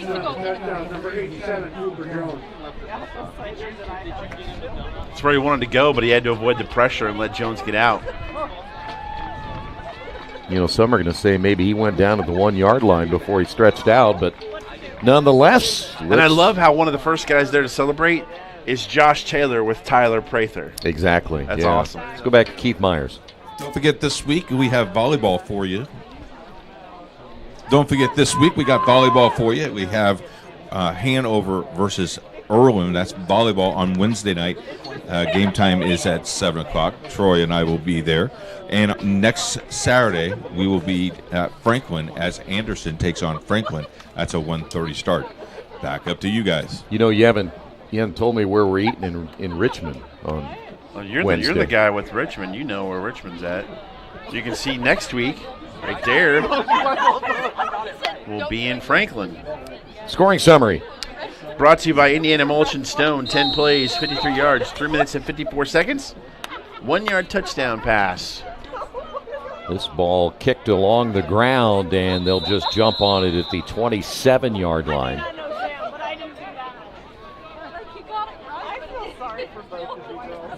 So for Manchester, they'll get the football, trailing at 55-13 here in the fourth. So we mentioned, don't forget, we'll have the player of the game announcement. I think we're doing it at about the 3-minute mark. Is that what it is? And then if there are any cookies left, there'll be something. What if there's only like one left? There's your Wednesday matchup, Hanover and Earlham in volleyball. Is this the first time we've had Earlham on this year? Mm-hmm. Okay. And if we get there in time, we'll find a place to eat. I've got a couple of places we can I bet you do. Yeah. So 1st and 10. Manchester will throw. O'Brien puts this one in the air and knocked away right at the last moment. Pass intended there for Cam Hall. Great play there by Malachi Hill, a 5'11 freshman from Ringgold, Georgia. Timed it perfectly. It doesn't look like O'Brien is too far off his game after the injury. You see the replay right there, but he's throwing the ball pretty well. Yeah, that was a pretty good toss right there. Second down. I know we have some players here from the state of Florida. Want to send our best wishes to all those folks in Florida who have made it through the Hurricane Ian devastation, and for those that lost lives, our thoughts and prayers go out to their families, as well as that was a pretty nasty storm. Yeah. A lot of damage, and they'll be certainly taking a while to get that fixed up. Huh? Yeah, we're going down to Fort Myers for Thanksgiving to visit the father-in-law, and kind of worry what we're going to see. Yeah. 3rd and 10 now for O'Brien and Manchester. Ball thrown to the flat here. It steps coming, and that's going to fall incomplete. Pass intended there for Jalen Love. So the punting unit will come on, and Mount St. Joseph will get the football yet one more time here in the 4th. Hey, I want to remind you today's game brought to you in part by Indiana Mulch and Stone. Since its inception in 1987, Indiana Mulch and Stone has been dedicated to providing the highest quality products to landscapers, businesses, and residents in central Indiana. And their first priority and foremost goal is to establish long-term relationships with their customers by offering exceptional service. And this will be a wobbly punt once again, and will be down near the 40. Indiana Mulch and Stone for 35 years. Their philosophy has been taking care of their customers. Contact them at indianamulch.com. Not much time taken off the clock on that 17-second drive by Manchester. So now if I am Mount St. Joseph, I'm thinking I've gotten my opportunity for Prather to throw the football. I want to run. You got your 50 burger. Let's run the football and get out of here. But they'll have it at the 41-yard line. Handoff left side. This will be Evan Krim out of Madison Township, Ohio. He's a senior at 6 foot 235, and you'd love to have your senior get some carries here this afternoon. Yes, sir. It's about a yard on that one, and a player down. Players down. This is always that might be a cramp more than anything, unless he got hit south of the border. Yeah. And the one thing you always do there is just stay cool and calm. Don't let anybody know. I call it a Taco Bell hit. Yeah. You want to explain to people what that means? You run for the border, south of the border. Yeah. Just in case. Yeah, no, sorry. You don't need Keith to get a... Hey, they're building Taco Bell in New Palestine. Little old New Palestine's going to have a Taco Bell. Well, it's big time now. We are. We're on the map. Prather to throw. Ball caught 45. Still on his feet near the first down. And then he fumbled. Ball does come loose, and Manchester says they have it, and they do. Boy, after a great second effort on the catch, and then the ball fumbled away, and so Manchester will get it back. Let's see. As he lands on his feet, and that pop, boom, ball pops out. Recovered. And now it's Manchester football. Not so much for running the football and running down the clock. Huh? O'Brien back out again for Manchester. See if they can get another score on the board here. He'll look to throw. Has a man underthrown and unable to come up with it is Moss Jr. at the 5. Even in double coverage, just a tad short. Or that's a great connection to get him right down at the goal line. Well, again, O'Brien doesn't show any ill effects of the injury he had. That was a pretty good throw in football. Just a tad short. It's a pretty ball. I mean, that was a nice tight spiral, too. So 2nd down and 10. Football again at the 42-yard line. And they'll look to run up the middle. That was Cameron Hovey. He's at 200 pounds. We mentioned he's out of Sheridan, Indiana. Play for Bud Wright. the legend in Indiana. Been around forever. I think he's been coaching longer than I've been alive. I think me too, probably. Sheridan has won a lot of football games under him over the years. They have. Craziest stat I heard, Bishop Chittard out of Indianapolis, obviously private school, has been to 16 state finals. They're 15-1. Yeah, that's in those state finals games. That's crazy. That's unbelievable. Moss Jr. on the catch, down to the 34. And hey, if you like high school football, tune in to IndianaSRN.org on Friday nights and check out some great football in the state of Indiana. What, 5 different games? That's a lot of games. That is a lot of games. Then go to bed, get up, and watch. Let's go to Franklin. Bud Wright's been 55 years. Yep, 1 more year than I've been alive.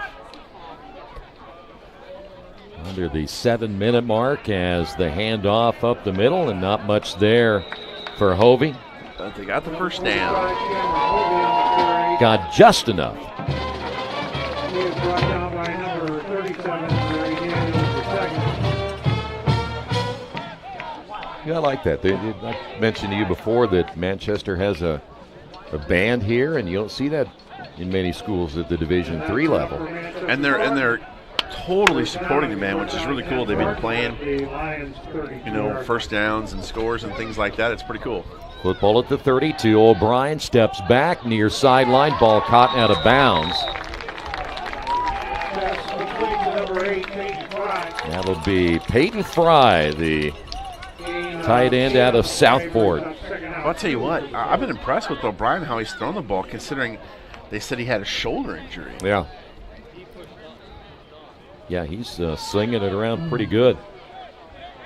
Fry, the tight end, 5'8", 205 pounds, getting a chance to get the reception there as Hovey stays in as the lone running back. Stack receivers left. Hovey gets the call, and he'll get a yard or so there. Flags come in. A couple of them.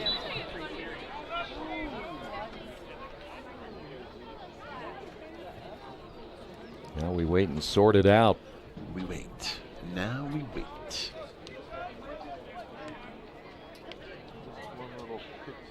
By the way, I don't know if you heard, the roof is going to be open tomorrow for Colts Titans. That's what I hear. Yeah. You going? No. No. You'd only go if the Bears were there, right? Yes. Or I got free tickets. Yeah, you're not going to pay for them. Face mask, defense, number 30. Here's the face mask penalty against Mount St. Joseph. I saw somebody the other day was going to try to sell his tickets for $100 each.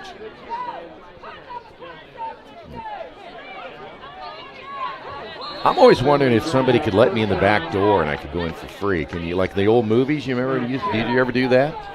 Sneak in the no, movie not in the theater? movie theater. I dated a girl once that worked at Walt Disney World, and we got to go in the back door of every ride and not wait in line.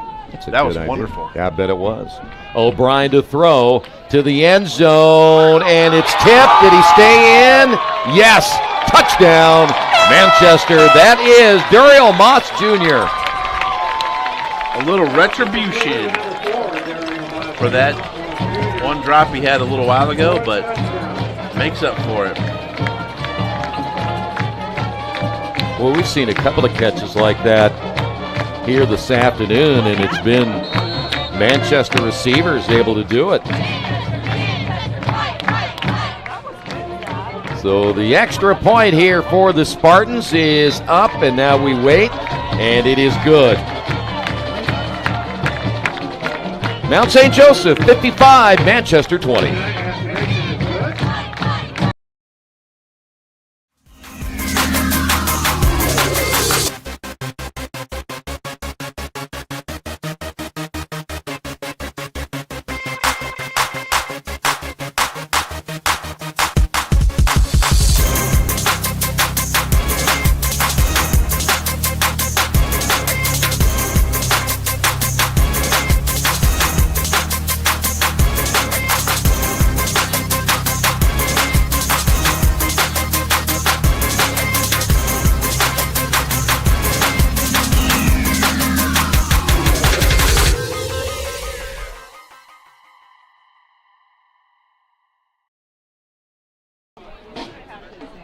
Hey, before we continue here, let's go to Keith Myers, who has our final scoreboard update of the afternoon. Franklin leads Bluffton 37-21 with about 4 minutes to play.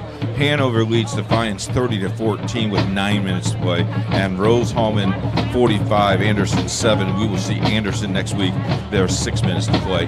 Back up to you guys, and we'll do the player of the game. You guys just tell me, and I'll be happy to give them the cookies here in just a few minutes. Okay. We'll announce that here in a few moments as the well. tension has me all excited. Oh, I know. You has that burning in your bosom, huh? It's like the Oscars. Got to open the envelope. That's right. And Just the winner. make sure we read the right name. That kick will sail into the end zone. You know, I think we should one day, I don't know if Keith has a Fitbit watch, and really find out how many steps he puts in when he's out there on the sideline. 100%. By the way, scoring drive brought to you by the Morales Group. 7 plays, 42 yards, 2 minutes and 57 seconds.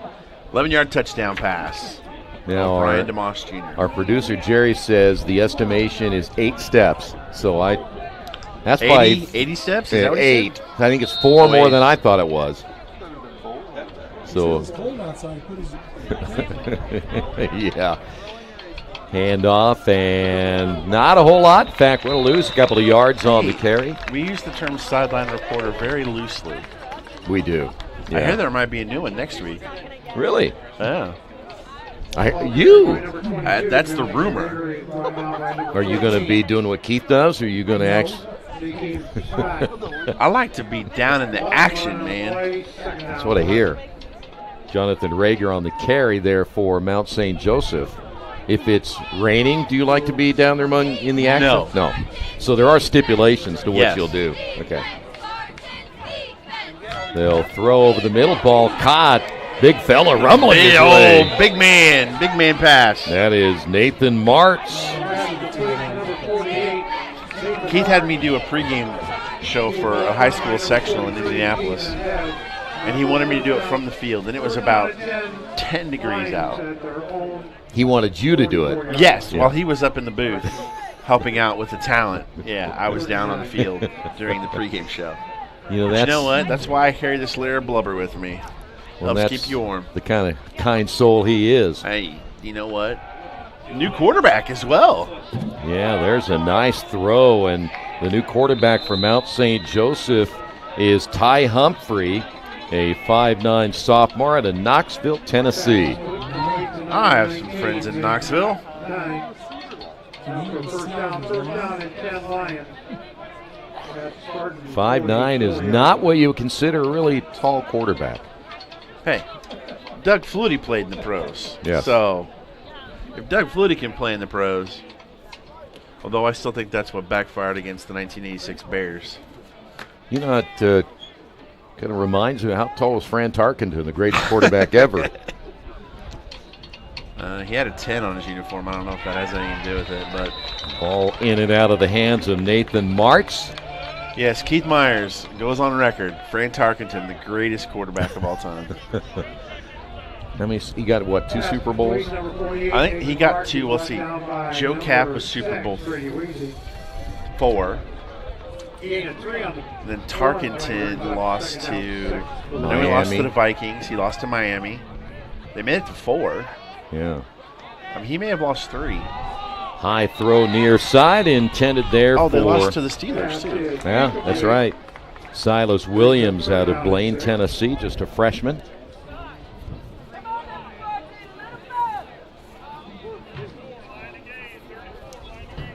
Only other team to get to 4 Super Bowls and lose all 4?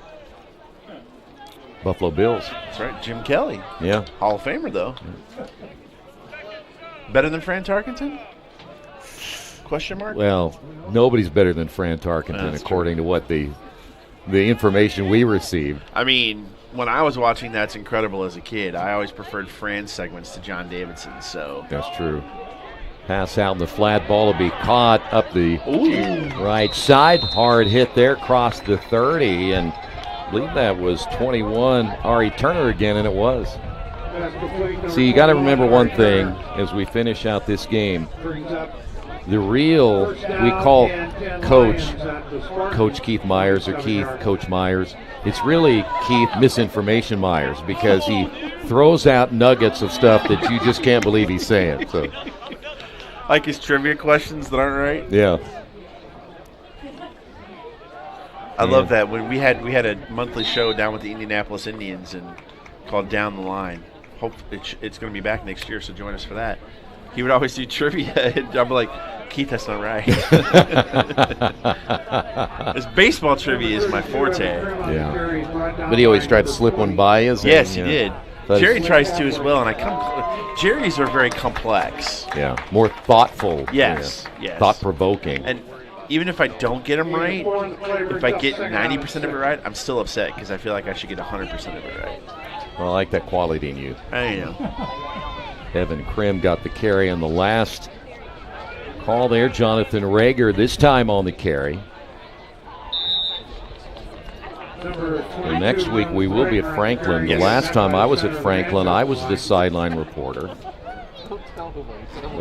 But my microphone didn't work. Yes. And I had so much great information that day, too. I actually stayed for the whole game, though. That's what I like about you. Yeah, I stayed for the whole game. You're persistent. Yeah. It'll be our first time having Anderson football on the airwaves.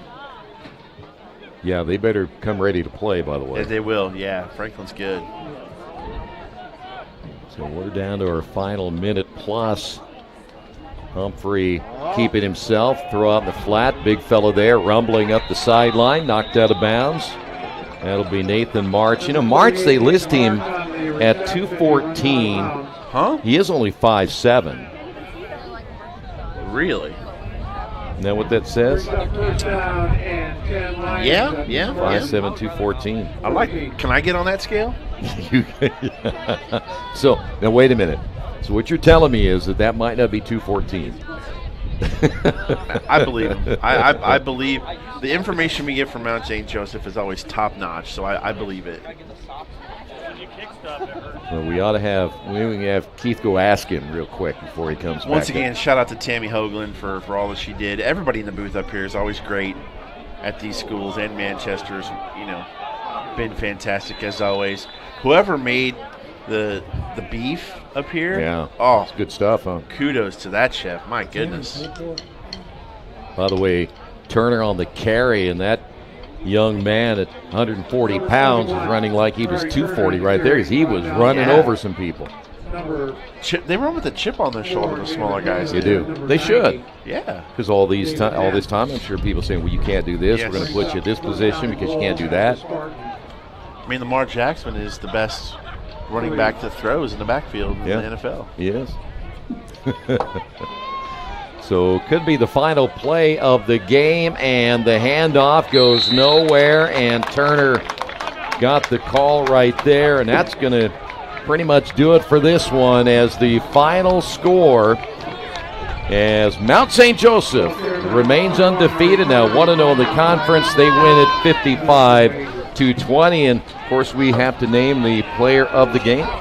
Yeah, it went so fast we didn't get a chance to. I think it's pretty obvious who the player of the game is going to be. It's going to be Cornell Beecham Jr. of Mount St. Joseph. Fantastic game for that young man. Heck of a game for Cornell Beecham Jr. and probably has proven to a lot of people why he is maybe the best player overall in the Heartland Collegiate Athletic Conference. And he's going to get something even more important than the accolades of being named the player. He'll get those famous cookies, too. Debbie Meyer's famous cookies. And I'm looking for Keith down there. I don't see him. I know he's going to try and get... is he going to interview Coach Hopperton? I know there he is. I think he's just going to present. He's just going to present them, the cookies we to see him the down player there game. on the left, So I'm not sure if we're going to get a shot of that or not. As you see the players going through the line here at the end next week. There we go. Yep, there he is. Got to see if you got to hope Coach Hop doesn't steal any of them. Again, next week will be in Franklin. It'll be Franklin and Anderson. A 1:15 pregame, 1:30 will be the kickoff time.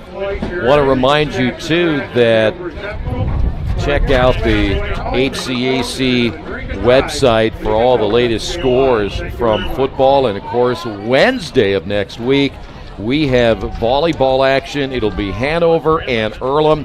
That's a 7 o'clock start time there at Earlham College. And then there's your football game coming up next week, Anderson and Franklin, 1:30. We'll kick things off, and I'm just hoping we have the same kind of weather next week as we had today. Yeah, some real quick updated scores. Bluffton scores with 3 minutes to go, but Franklin still leads 37-27. And other sports on here. Trying to scroll by some of these. That seems to be the latest one that we have for the Heartland Conference football. And we'll go from there. But our first time having Anderson on the airwaves next week. That'll be a fun time. We have been to Anderson. Love Franklin and their stadium, and everybody in the Heartland Conference has been fantastic. As you can see, Keith handing the cookies to our man, Mr. Beecham Jr. You know what would be fitting, if I may, is that Debbie Myers ought to make enough cookies to give everybody at least one, right? You got to imagine he's going to share them with his offensive line. That's what running backs do, right? Exactly, yeah. We had one last year. I think it was, I don't remember. It may have been Hanover, where the player got him and gave him. He didn't get a single one because his lineman ate them all. So that's why they're the big uglies. That's for right. Sure. But again, Mount St. Joseph with the win here today. They remain undefeated. They win it by a final of 55-20.